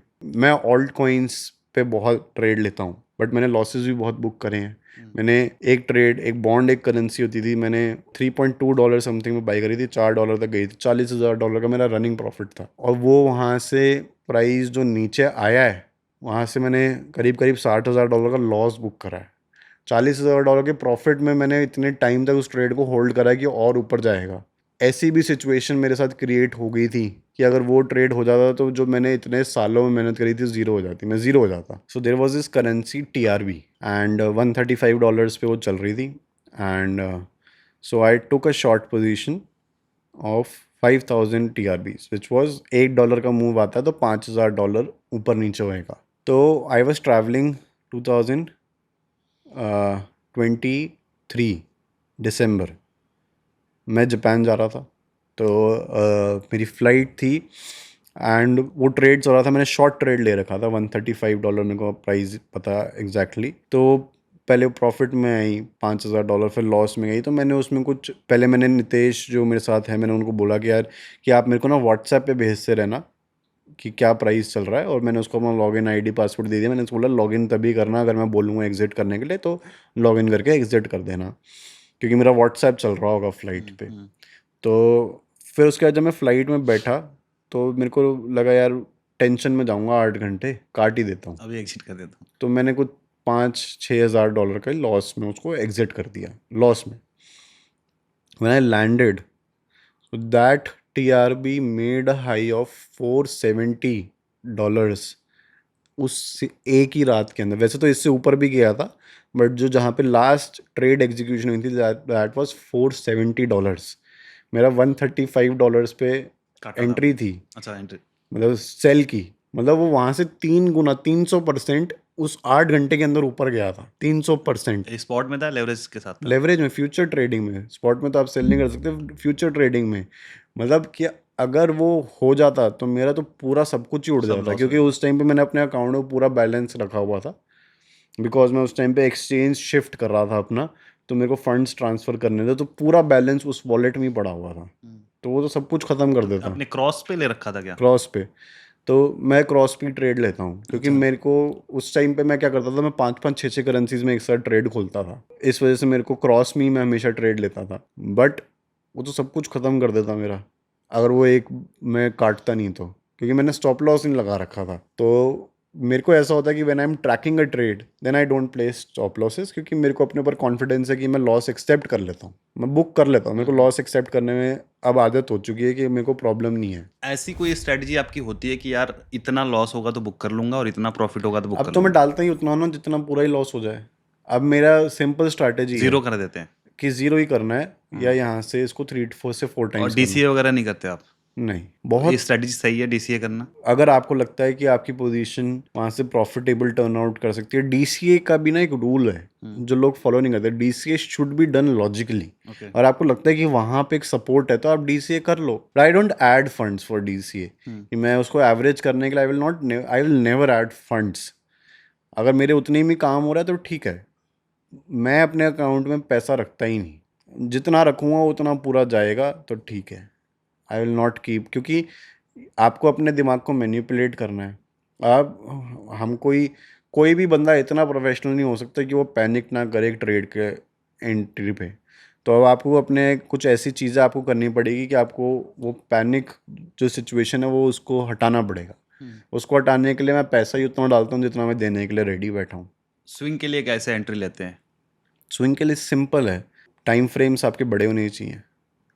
क्रिप्टो के अंदर 5 मिनट, 3 मिनट, 1 मिनट पे, एक तो जो लोग कई लाइव स्ट्रीम्स करते हैं, कई लोग चार्ट्स भेजते हैं अपने टेलीग्राम पे। I don't see any point trading crypto on 5 minute time frame, मतलब बेवकूफ़ी है। क्यों? क्योंकि अगर आपने 5 मिनट पे चार्ट को देखा, आपका टारगेट ज़्यादा से ज़्यादा $500 का होगा बिटकॉइन के ऊपर, स्टॉप लॉस आपका $200 का भी है, तो आपका 1:2.5 का हो गया ट्रेड। अब अगर आप एक बिटकॉइन बाय सेल करते हो किसी भी एक्सचेंज में, लगभग आप $80 से $90 फीस फीस दे भरते हो देते हो? बाय और सेल में। आपका स्टॉप लॉस हिट हुआ तो $280 गया, और अगर प्रॉफिट बुक करा फीस तो तब भी लगेगी, तो $420 आया, 500 का। तो आपका 1:2.5 का ट्रेड भी 1:2 भी नहीं है, तो आप फीस इतना दे दे रहे हो आप? फीस इतना देते हो। तो या तो आप 1:5 वाले ट्रेड ले रहे हो जो कि मुश्किल मिलेंगे 5 मिनट के टाइम फ्रेम पे, तो ये छोटे टाइम फ्रेम्स की ट्रेडिंग ना सक्सेसफुल नहीं होती। ये इस वजह से करवाई जाती है लोगों को बेवकूफ़ बनाने के लिए कि आप दिन में कम से कम 20-20 ट्रेड लो। वॉल्यूम बनाने के लिए? हाँ, वॉल्यूम बनाने के लिए। But actual crypto trading is on higher time frame, so I trade swing 1 day time frame. I start from 3 months time frame, 3 महीने की कैंडल कैसी दिख रही है, 1 महीने की कैंडल कैसी दिख रही है, 1 वीक, 1 डे, 4 आवर्स। अगर मैंने 1 डे और 4 आवर्स पे जो मेरा एनालिसिस है, तो एंट्री तक के लिए कभी कभी मैं 1 आवर तक चला जाता हूँ, मतलब चला जाता हूँ, कभी कभी नहीं चला जाता हूँ, बट इससे नीचे आई डोंट गो। तो सपोर्ट पे आने का वेट करते हैं या फिर? Yes, I am a buyer, I am not a seller. Selling में जब भी करता हूँ मैं पैनिक में रहता हूँ हमेशा। और जैसा मैंने एसएल अभी के साथ ही करेंगे उसमें? हाँ, जैसा मैंने अभी एग्जांपल दिया कि वो ट्रेड था, मेरे को लगा फ्लाइट में हूँ तो मैं पैनिक करता रहा। अगर वो बाय का होता तो मैं कभी नहीं करूँगा पैनिक, क्योंकि क्रिप्टो में एक चीज़ समझ लो कि यहाँ से अगर नीचे गया तो ऊपर ज़रूर आएगा, बट यहाँ से अगर ऊपर गया तो ज़रूरी नीचे नहीं है आने कि का घूम चांस के नहीं वहाँ पे है। आएगा या नहीं आएगा। सही बात। 25,000 से जिस दिन ऊपर गया उस दिन ज़रूर, अब 25,000 नहीं जाएगा। अगर कोई सेलर बैठा हुआ था तो वो जाएगा ही जाएगा। कोई बायर है जिसने 65,000 पे भी खरीदा होगा, I bought bitcoin at 65,000 also, जब बिटकॉइन 16,000 भी गया उसके बाद 60। होल्ड किया था आपने? हाँ, मतलब फ्यूचर ट्रेड नहीं था, स्पॉट था, spot. But if it would have been a future trade also, मैं उसमें एवरेजिंग करता, क्योंकि मैं जब swing trading, I don't trade like I use to trade in 2021-22, क्योंकि उस टाइम पे मैं फंड के बेसिस पे ट्रेड करता था कि मेरे पास फंड इतना है, मैं इतना सा ट्रेड लूँगा और इस फंड से इस ट्रेड को मैनिपुलेट करूँगा। बट अब मैं फंड ही इतना रखता हूँ और पूरा यूज़ करता हूँ, क्योंकि अब वो ट्रेडिंग में मेरे को लगता है मेरी सैचुरेशन हिट हो चुकी है। I can not take more risk now, इससे ऊपर मैं रिस्क ले ही नहीं सकता। आपने 1 लाख रुपए डाला, आप 50% रिस्क ले सकते हो। आपने 10 लाख रुपए डाला, आप 20% रिस्क ले लोगे। आपने 1 करोड़ डाला, आप 1 करोड़ पे तो 20% शायद से कोई लोग ले ले, बट बहुत बड़ा नंबर हो जाएगा वो। 10 करोड़ डाल दिया, उस पर तो 20% रिस्क नहीं लोगे, वो इतना बड़ा नंबर हो गया। तो जब आपका एक्चुअल कैपिटल बढ़ता रहता है, आपकी परसेंटेज, जो आपका रिस्क एपेटाइट है, वो कम होता रहता है इन टर्म्स ऑफ परसेंटेज। तो सैचुरेशन मेरे को लगता है हिट हो चुकी है, तो मैं I don't take more risk now. Okay, सबसे बड़ा लॉस कितने का हुआ है? इन अ सिंगल ट्रेड तो $50,000 के आसपास होगा, but in a losing streak $3 lakh के स्विंग आसपास में? स्ट्रीक हो गई, अच्छा, मतलब मतलब लगातार एसएल हिट हो रहा है लगातार आपका? ऐसे हिट हो ओके। जा रहे हैं। तो $3 लाख के आसपास इन स्पैन ऑफ 6 मंथ 7 मंथ्स, 6 महीने 7 महीने लगातार लॉस ही चलता उस रहा। वक्त क्या माइंड में क्या चल रहा था? कुछ नहीं, ट्रेडर ऐसे ही रहता है, जो एक प्रोफेशनल ट्रेडर होना, उसके अंदर सिर्फ एक ही क्वालिटी होनी चाहिए, उसको कॉन्फिडेंस होना चाहिए कि मैं पैसा बना सकता हूँ। लूजिंग स्ट्रीक सबकी आती है, एक ट्रेडर 12 महीने पैसा नहीं कमा सकता, 6 से 7 महीने कमा पाता, और 6 से 7 महीने में इतना कमा लेगा कि पूरा साल निकाल लेगा। तो इसका इम्पैक्ट आपके पर्सनल लाइफ पे पड़ता है? नहीं, मैं जिस दिन भी परेशान होता हूँ, कोई लड़ाई झगड़ा हो गया या काम में कोई प्रॉब्लम हो गई या कुछ भी डाउन फील कर रहा हूँ, मैं ट्रेडिंग नहीं करता, क्योंकि उस टाइम पे मैं ट्रेडिंग करूँगा मैं लॉस ही करूँगा। क्या लगता है किस गलती की वजह से इतना लॉस हुआ था? नॉर्मल, मेरा एनालिसिस ठीक था, मार्केट उल्टी सीधी थी, बस मैं इतना मेरा कॉन्फिडेंस है। So I made loss for the whole year. मैं अप्रैल से अपना अकाउंट मान के चलता हूँ कि अप्रैल टू फाइनेंशियल ईयर पे कैलकुलेट करता हूँ, तो April to November I was making losses. दिसंबर, मैं उसी साल की बात कर रहा हूँ जिस साल मैंने बोला कि मैं जापान गया। April to November I made losses, December I started making money again. उसी 1 महीने के अंदर मैंने $1 लाख के आसपास प्रॉफिट बुक करा दिसंबर में।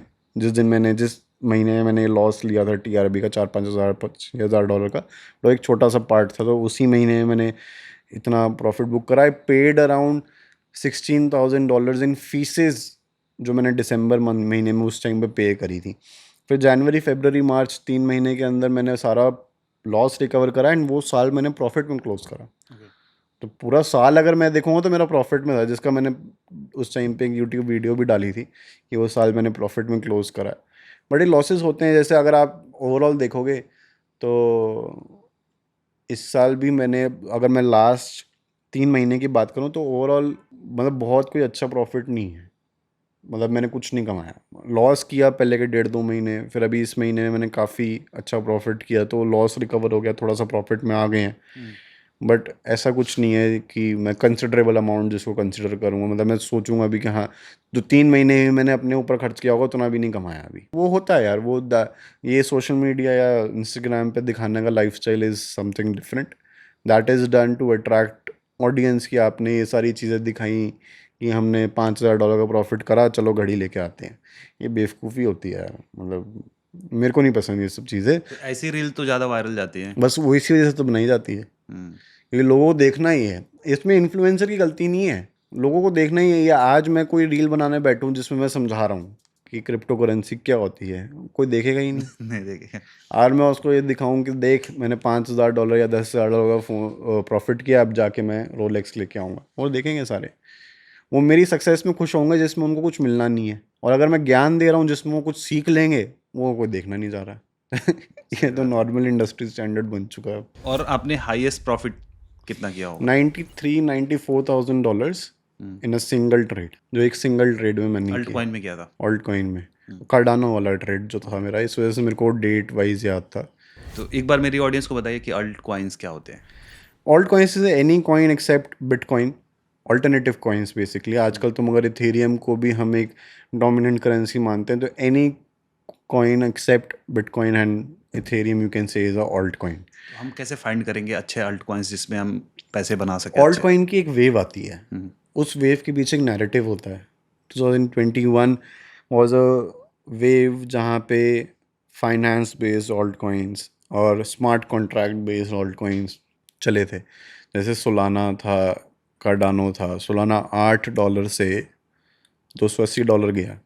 Ethereum went from $300 to $4,800. तो उस टाइम पे एक नैरेटिव था. इस टाइम पे मेरे को लगता है कि वो narrative is AI based, AI, हाँ. गेमिंग कॉइन्स, ये सारा जो नैरेटिव है ये बहुत स्ट्रॉन्ग मेरे को लग रहा है कि इस टाइम पे फाइनेंस इंडस्ट्री कि आज कितने सारे एक्सचेंजेस अपने कॉइन्स निकाल रहे हैं, अपने प्रोजेक्ट्स लॉन्च कर रहे हैं. तो this is the narrative which market is following right now.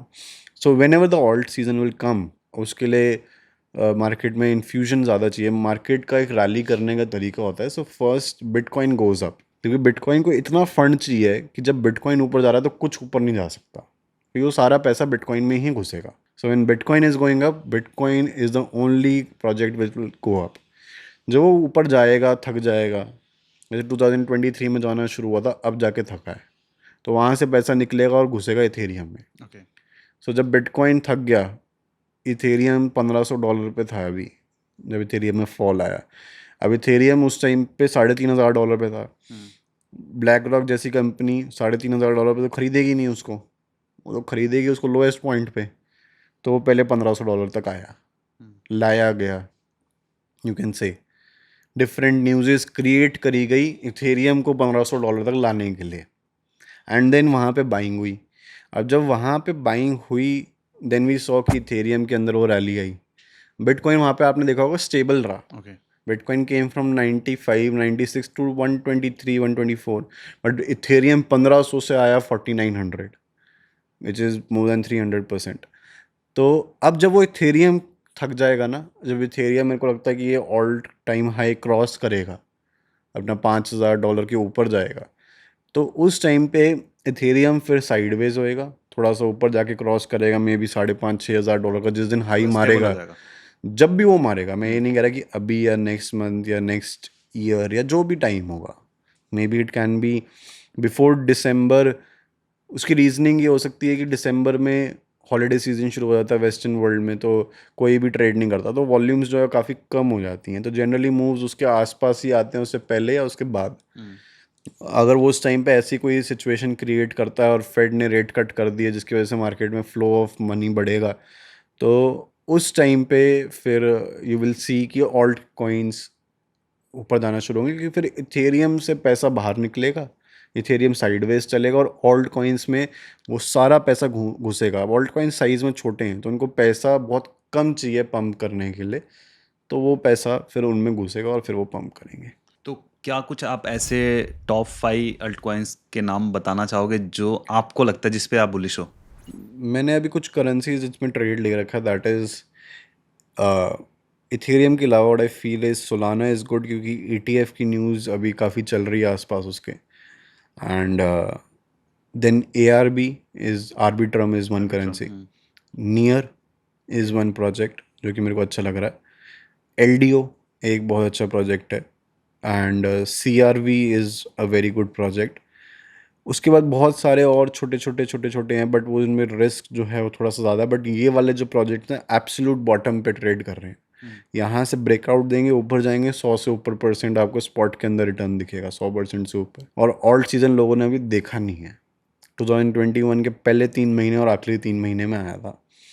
जो बंदे उस टाइम का ना सिर्फ चार्ट उठा के देख लेना, क्योंकि मैं उस टाइम में मार्केट में एक्टिव था. That is the year I made real money. $300 से $4,000 क्रॉस करता हुआ इथेरियम दिखा था, कार्डानो दिखा था, सोलाना इतनी तेज़ी से ऊपर जाता है. और सोलाना के अंदर एक न्यूज़ आई जहाँ पे सोलाना $250 से FTX की कोलैप्स की न्यूज़ थी.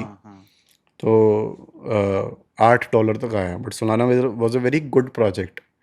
फिर वहाँ से $8 से $280. NFTs ने मार्केट में इतने ज़्यादा फिर बबल बना दिया था 2022 में. 2021 का बुल रन आप देखोगे, you will C XC infinity, इतने सारे कॉइन्स, माना ये जो मेटावर्स के स्पेस के कॉइन्स थे, ऐसे गए थे ऊपर, जो मतलब आप एक्सपीरियंस एक मतलब अलग ही व्यू था वो मार्केट का. देखने में मज़ा आता था ये क्या हो रहा है. बिटकॉइन जब फर्स्ट टाइम $30,000 क्रॉस किया था, that was I believe 2020 December. 15 minute में फर्स्ट टाइम बिटकॉइन में तो हर 15 मिनट में $1,000 की कैंडल बन रही थी, क्योंकि उस टाइम पे यार बिटकॉइन 20-22 हज़ार मतलब पहुंचा था. तब इजी था हाँ, इतना परसेंटेज बढ़ना. तब तब दोस्तों $100-200 की कैंडलें होती थी, और वो आप देख रहे हो फर्स्ट टाइम एक्सपीरियंस करा। आज तो $1000 कुछ नहीं है, बट उस टाइम फर्स्ट टाइम एक्सपीरियंस, हर 15 मिनट में हज़ार डॉलर बन रहा था। तो एक नया एक्सपीरियंस था उस टाइम पे। और जैसे अभी दिसंबर और जैन तक जो थोड़ा सा पीक था अल्ट कॉइन्स का, हम्म तो इससे भी ऊपर जा सकता है। ये तो कुछ भी नहीं, ये ऑल्ट सीजन नहीं था जो अभी आया ना, थोड़ा बहुत जो पीछे आया था कुछ महीने पहले। This was not alt season, this is not alt season. Alt season मतलब जहाँ पे आप पागल हो जाओगे देखते ही क्या हो रहा है। दैट अगर वो आता है, जो कि इतने सालों से नहीं आया, तो आप पागल हो जाओगे देख के ये क्या हो रहा है। But that is obvious that you won't be able to pick up good projects. इस वजह से बता रहा हूँ अभी कि इस तरीके से ढूंढना है तो सिंपल चैट जीपीटी खोलो, लिखो टॉप एआई कॉइन्स या फिर gaming coins, finance based coins, जो अच्छे प्रोजेक्ट्स हैं वो खोलो और उसको खरीदना शुरू करो। और ये भी सुनने में आ रहा था कि सोलाना ने अपनी फीस कम करी है 50% से, तो इसका इम्पैक्ट पड़ेगा। पड़ेगा, बट मेरे को लगता है ETF will be a major okay. Impact जो कि सोलाना के ऊपर आएगा, क्योंकि बिटकॉइन और इथेरियम पे भी वही सबसे बड़ा इम्पैक्ट था, तो वो एक बहुत बड़ा रोल प्ले करेगा सोलाना के लिए। अभी जैसे मैंने कुछ वीडियोस बनाई है क्रिप्टो के अराउंड, तो मेरी जो जनता है ज़्यादा करके यही कमेंट कर रही है कि भाई इतना तो ज़्यादा टैक्स है, 30% है प्लस सेस है, और उसमें भी अगर आपका प्रॉफिट 40-50 लाख से ऊपर हो गया तो सरचार्ज भी लगता है अलग से, तो ऑलमोस्ट आपका जो टोटल टैक्स मिला के 38% के आसपास हो जाता है बंदा एक तो। और ऊपर से आपके लॉस उसमें ऑफसेट नहीं हो रहे हैं, सिर्फ प्रॉफिट पे ही आपको टैक्स देना, उस पे वो ज़ीरो हो जाएगा, तो कैसे कमाएगा पैसा बंदा? नहीं, ये तो मुश्किल है कि कैसे कमाएगा, and this is a answer which everyone is finding, and I don't have a solution to it, but I have a advice for it. जिन लोगों का ये कंसर्न है ना, पहले उनको ये समझना चाहिए कि प्रॉफिट तो कमाओ, उसके बाद ऑप्शंस ढूंढना, टैक्स पे कर देना। बट अगर कोई बंदा 50 लाख रुपए प्रॉफिट में स्टैंड करता है एट ईयर एंड, तो फिर आप एक दूसरे ऑल्टरनेटिव पे आप जा सकते हो कि आप किसी ग्लोबल एक्सचेंज में ट्रेड करो, आप इंडिया से बाहर जाके ट्रेड करो। ये सब चीज़ें आप तब सोचना, बट पहले प्रॉफिट तो कमा लो। जिन लोगों की ये प्रॉब्लम है ना टैक्स वाली, जिसकी एक्चुअल प्रॉब्लम है, वो पूछता ही नहीं है किसी से, वो अपने आप सोल्यूशन ढूंढ लेगा। और जिसकी ये प्रॉब्लम नहीं है, वो 10 जनों से पूछता फिरता है। तो पहले प्रॉफिटेबल तो हो जाओ भाई साहब, उसके बाद फिर इस प्रॉब्लम के बारे में सोचना, ओके। और फिर इसके बारे में कुछ ना कुछ आंसर आपको अपने आप मिल जाएगा। और इसमें भी दो चीज़ें आ रही है, जैसे कि कुछ लोगों का कहना है कि जो स्पॉट पे हम प्रॉफिट करते हैं उस पे हमें टैक्स देना है, उसमें लॉस ऑफसेट नहीं हो रहा है, और अगर आप फ्यूचर्स कर रहे हैं, ऑप्शंस कर रहे हैं या डेरिवेटिव्स में आप ट्रेड कर रहे हैं, तो इसमें आपके लॉसेज ऑफसेट होते हैं। ये मेरे को भी इस चीज़ पे क्लैरिटी नहीं है, but there is one more development. अगर आप मतलब इसको, इस पे कोई नोट इस पे चला सकते हो, तो कि if you are trading in INR, if you are trading in dollars, then you have to pay that tax. If you are trading in INR, you do not have to pay that tax. तो INR trading आप कर सकते हो, जिससे आपको problem create नहीं होगी ये सारी। बट इस पे एग्जैक्ट चीज़ें मैंने भी अभी बहुत ज़्यादा नहीं पढ़ी, क्योंकि मैं इंडियन एक्सचेंजेस में बहुत कम ट्रेड करता ओके, हूँ। क्योंकि गवर्नमेंट ने भी कुछ क्लैरिटी नहीं दी है डेरिवेटिव्स को उनको लेकर। खुद क्लैरिटी नहीं है, तो अभी वो क्या क्लैरिटी देंगे? अभी वो खुद हार माने जा रहे हैं, क्योंकि वो इसको रेगुलेट, एंड देखो गवर्नमेंट को बहुत जल्दी स्टेप्स लेने पड़ेंगे before it is too late, कि वो इस चीज़ को समझ ही ना पाए। क्योंकि अभी भी प्रॉब्लम तो ये आ रही है कि सरकार ऑलरेडी 5-6 साल लेट है। अब वो लेट है, इस वजह से उसको ये समझ नहीं आ रहा कि मैं पिछले साल का क्या करूं और आगे से कैसे रेगुलेट करूं। तो जब तक वो टाइम निकलता रहेगा ना, कि वो इरिवर्सिबल सिचुएशन ना क्रिएट हो जाए, so then the government has to take a step. And the problem is that crypto industry या ये जो ट्रेडिंग इंडस्ट्री है, what I believe is that we all should stand up and talk to the government कि आप कुछ करो। हम उसका उल्टा करते हैं कि हम अभी सरकार से दूर भाग रहे हैं एक्चुअल में। लेकिन आपको लगता है कि सरकार को हमसे कोई फर्क पड़ेगा? उन्होंने 26,000 ऑब्वियसली करोड़ का जो टैक्स बनता था वो गेमिंग इंडस्ट्री से बैन कर दिया रातों रात। Gaming industry is properly see, you not, ये जो आज मैं उस चीज़ को ना अगेंस्ट बोल रहा, बट मैं उस चीज़ को सपोर्ट भी नहीं करता, because gaming industry is gambling. You can not predict when the chance is 50-50%, it is called gambling. Now, whether it should be banned, that is a step which government should not take. That is a step which should be taken by the parents जो कि बच्चे खराब हो रहे हैं। तो यार वो पेरेंट्स लेंगे ना अपने अपने बच्चों के लिए वो स्टेप, सरकार को क्यों बोल रही है उसमें? But one thing which is correct that it is gambling. Okay. Crypto is not gambling because when you are analyzing something on charts, the probability increases from 50%. Now you're when you are analyzing something, यहाँ से bitcoin ऊपर जाएगा, आप 50% पे trade नहीं ले रहे हो, आप 70-30% पे ट्रेड ले रहे हो कि मेरे को पता है कि ऊपर जाएगा, तो मतलब 70% चांसेस है कि वो ऊपर जाएगा. So now you are taking that trade on analysis. अब आपने किसी मैच में पैसा लगाया, आपने सट्टा लगाया, क्या एनालिसिस है कि ये पहले कैसे बैटिंग करता हुआ आ रहा है? अब लोग उसमें भी 10 चीज़ें बोल देते हैं कि नहीं, इसमें कोई ना कोई एनालिसिस होता है, जो कि नहीं होता है. मेरे को नहीं, वहाँ पे कौन सा चार्ट देख रहे हो पूरा आप? पूरा लक बेस्ड है वो. कौन सा चार्ट देख रहे हो आप कि ये चार्ट? कुछ लोग कह देंगे कि पुराने परफॉर्मेंसेस देख रहे हैं हम वो पुराने क्रिकेटर्स के. परफॉर्मेंस से क्या होगा? मतलब मेरे को तो नहीं. अभी लास्ट जो अभी इंडिया एशिया कप जीता है, इफ यू विल सी, जिस बंदे ने सबसे ज़्यादा पूरे टूर्नामेंट में रन बनाए वो शुरू में आउट हो गया. तो क्या एनालिसिस था फिर? और यहाँ पर एक जो नैरेटिव था, नैरेटिव क्या, जिस तरीके से ये गेम होता था कि भाई 50 रुपए लगाओ 1 करोड़ जीतो, तो यहीं से ये जो मतलब ये जो दिख रहा है. फनी चीजें भी बड़ी आने लगी. कलर ट्रेडिंग इस इंडस्ट्री में भी है, ऐसा नहीं है नहीं. कलर ट्रेडिंग, इस कलर पे पता नहीं क्या क्या, बाइनरी ट्रेडिंग, फिर एक गैम्बलिंग. और जो आप बिल्कुल सही कह रहे हो कि 100 रुपये से 1 करोड़, 1000 रुपये से 1 करोड़, लोग खराब हो रहे थे. But that is for the parents to handle.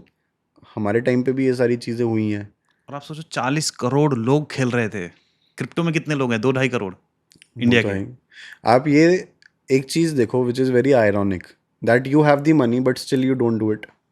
And जिसके पास पैसा नहीं है वो कर रहा उसमें है. लगा हुआ है. जितने बेरोजगार है 10-20 हाँ, रुपए वाले हैं वो कर रहे हैं. आपके पास ज़्यादा है लूज करने के लिए, you have more to lose, still you are not doing. क्योंकि आपकी अपब्रिंगिंग है, आपकी समझदारी है, तो वो आपको रोक लेती है ना. ये सही चीज बोली आपने. सरकार को रोकने की ज़रूरत नहीं है ना. आप खुद ही रुक गए ना, क्योंकि आपके अंदर वो नॉलेज है, अपब्रिंगिंग आपकी वैसी है. अब अगर कोई बंदा जिसके पास पैसा ही नहीं है वो कर रहा है, उसकी अब गलती तो उसकी है ना. तो सरकार क्या करेगी रोक के? वो अभी भी 10 तरीके ढूंढ लेगा. आपने क्या करा? सरकार ने क्या, सट्टे नहीं खेलते लोग आज भी? क्या इतनी, ये क्या कहते हैं उसको, बुक्स जो चलती हैं ऑफलाइन वाले तो चल ऑफलाइन ही रहे वाली, हैं. वो अभी भी चल रही हैं. लोग उधर चले जाएंगे, वो और बर्बाद कर देगी उसको. अभी कम से कम आपको सामने दिख तो रहा था. वो तो या तो वो बंद करने की हिम्मत रखो, वो तुम बंद कर नहीं सकते. तो जब तक वो बंद नहीं होगी तो तुमने मार्केट से कुछ ख़त्म नहीं किया है. Eventually what you have done is कि जिस चीज़ से आप ट्रैक रख पा रहे थे वो ट्रैक ही आपने बंद कर दिया. This industry was pretty good, मतलब ग्रोइंग इंडस्ट्री थी. थैंक यू सो मच यश भाई, बहुत अच्छा लगा आपके साथ बात करके. एंड आई होप कि ऑडियंस को भी काफ़ी सारी चीज़ें सीखने को मिली होगी. तो थैंक यू सो मच. मैं चाहूँगा कि जाते जाते अगर आप मेरी ऑडियंस को कुछ मैसेज लाइफ से रिलेटेड या मार्केट से रिलेटेड कुछ आप देना चाहो. सी, मार्केट से रिलेटेड एक सिंपल चीज़ है, trading is not a career जो कि एक गेट रिच क्विक स्कीम है जो लोग सोच के आते हैं. ट्रेडिंग से बहुत अच्छे अच्छे करियर भी एग्जिस्ट करते हैं. Trading is also a simple career जैसे कि बाकी करियर्स एग्जिस्ट करते हैं. ट्रेडिंग में भी आपको बहुत ज़्यादा मेहनत करनी पड़ती है. जैसे कि आप कॉलेज जाते हो, स्कूल जाते हो, उसके बाद इतनी पढ़ाई लिखाई करने के बाद आपकी जॉब लगती है, फिर आप कुछ सैलरी मिलती है. तो ट्रेडिंग में भी आपको बहुत पढ़ाई लिखाई करनी पड़ती है, बट वो पढ़ाई लिखाई होती है in form of making losses. So you have to understand that trading में बड़ा पैसा बनता है बट वो इमीडिएटली नहीं बनता, धीरे धीरे धीरे धीरे बनता है. तो ट्रेडिंग को एक नॉर्मल करियर की तरह ही देखें. एक ऐसा करियर ना देखें कि यहाँ से तो मैं बहुत ही ज़्यादा अमीर बन जाऊँगा, क्योंकि ट्रेडिंग का जो सक्सेस रेट है इस करियर का वो that is very low. So if you can handle all those losses and you can invest that much time, then only you step in this career. And जब भी आप इस करियर को choose करो, always take knowledge from everywhere and then define that is what is good for you. ठीक है, आजकल इतनी नॉलेज अवेलेबल है. जो देखना चाहता है वो सोशल मीडिया पे, इंस्टाग्राम मत देखो, यूट्यूब देखो. इंस्टाग्राम पे शो ऑफ दिखेगा, यूट्यूब पे ज्ञान दिखेगा. दो चीज़ें हैं इसी से रिलेटेड. जैसे कि आपने बोला कि जो सक्सेस रेट है बहुत कम है. तो ऐसे तो देखें तो हर एक इंडस्ट्री में सक्सेस रेट कम परसेंटेज में ही होता है. चाहे अगर कोई बंदा आईआईटी के लिए प्रिपरेशन कर रहा है उसमें भी बहुत कम चांसेस होते हैं. आईएएस के लिए कर रहा है उसमें भी कम चांसेस होते हैं. पढ़ाई सब लोग कर रहे हैं, जॉब कुछ लोगों की ही लगती है. तो हर फील्ड में सक्सेस रेट तो कम ही है। यूट्यूब में भी इतने सारे लोग करते हैं, पैसे कुछ ही लोग कमा पाते हैं। अब ये फ़र्क देखना, जो आपने बोला जैसे जो आईआईटी कर रहा है, अगर वो आईआईटी नहीं कर पाता वो दूसरा कुछ कर लेगा, क्योंकि उसने पढ़ाई तो करी है ना, तो वो दूसरे कॉलेज में घुस जाएगा। जो आईएएस नहीं कर पाता, एक आईएएस जो कि फेल कर जाता है, उसके अंदर भी इतनी नॉलेज होती है कि वो एक उसके बाद कोई भी पॉसिबली गवर्नमेंट पोजीशन है, वो उसके लिए एग्ज़ाम देगा, इमीडिएटली क्लियर कर लेगा। आप ट्रेडिंग में फेल हो गए तो उसके पीछे क्या है? कुछ भी चाट नहीं। बेचेगा। इसके पीछे तो मतलब वो गरीब ही है। इसके पीछे क्या है कि वो खुद फेल होगा, उसके बाद अपने माँ बाप को फेल करेगा, फिर उसके बाद अपने दोस्तों को इधर उधर उधारियाँ लेके सबको फेल करेगा। तो इसके पीछे कुछ नहीं है। मतलब यहाँ पे फेलियर के बाद ज़ीरो, वहाँ पे फेलियर के बाद भी ऑप्शंस हैं। और दूसरा क्वेश्चन है कि जितने भी सोशल मीडिया इन्फ्लुएंसर्स हैं, खास करके ट्रेडिंग फील्ड में, वो अपनी लाइफस्टाइल दिखाते हैं जिसको देख के लोगों को लगता है कि इसमें बहुत पैसा है, और इतना पैसा है कि हमने जो ड्रीम लाइफ अपनी सोच रखी है उसके बियॉन्ड की लाइफ जी सकते हैं, इतना पैसा है। क्या बोलना चाहेंगे नहीं, इस पे? पैसा तो बहुत है, उसमें डाउट नहीं है। एंड सी, जो आपको ये कह रहा है कि मैंने ये ट्रेडिंग के पैसे से ये कर लिया, उसको मत देखो। जो आपको ट्रेडिंग कैसे करी वो सिखा रहा है, उसको देखो। जो आपको ये बता रहा है कि प्रॉफिट दिखा रहा है सिर्फ, उसको मत देखो। जो ये दिखा रहा है कि ट्रेड लेने से पहले मैंने ये प्लान किया था और फिर वो चीज़ हो रही है, उसको देखो। तो ये डिफरेंस आपने क्रिएट करना पड़ेगा। वॉच समवन, जो शो ऑफ कर रहा है वो शो ऑफ उसकी करना उसकी गलती नहीं है, क्योंकि ऑडियंस वैसी ही बनती है। आप उसको तभी देखोगे जब वो अपना शो ऑफ दिखाएगा, क्योंकि वहाँ से अपनी वो एक क्रेडिबिलिटी क्रिएट कर रहा है मार्केट के अंदर। क्रेडिबिलिटी क्रिएट नहीं करेगा तो आप उसको देखोगे ही नहीं। जब वो क्रिएट कर लेगा तो अब आप ऐसे 10 लोग आपके सामने क्रेडिबिलिटी क्रिएट कर रहे हैं, इन्फ्लुएंसर्स हैं, उनमें से उस बंदे को चूज करो जिसकी एजुकेशन आपको समझ आ रही है, जो बता रहा है कि ये ट्रेड मैंने लिया, पैसा कमाया, इससे मैंने ये खरीदा, दैट इज़ फाइन। ये ट्रेड लिया कैसे? अगर वो आपको ये समझा रहा है, आप उससे कुछ सीख रहे हो, देन यू फॉलो हिम। तो दोस्तों, उम्मीद करते हैं कि आपको आज के एपिसोड से काफ़ी कुछ सीखने को मिला होगा। कुछ भी अगर आपको लगता है कि आपने कुछ यहाँ से नया सीखा, भाई साहब लाइक कर देना और इस वीडियो को शेयर जरूर करना।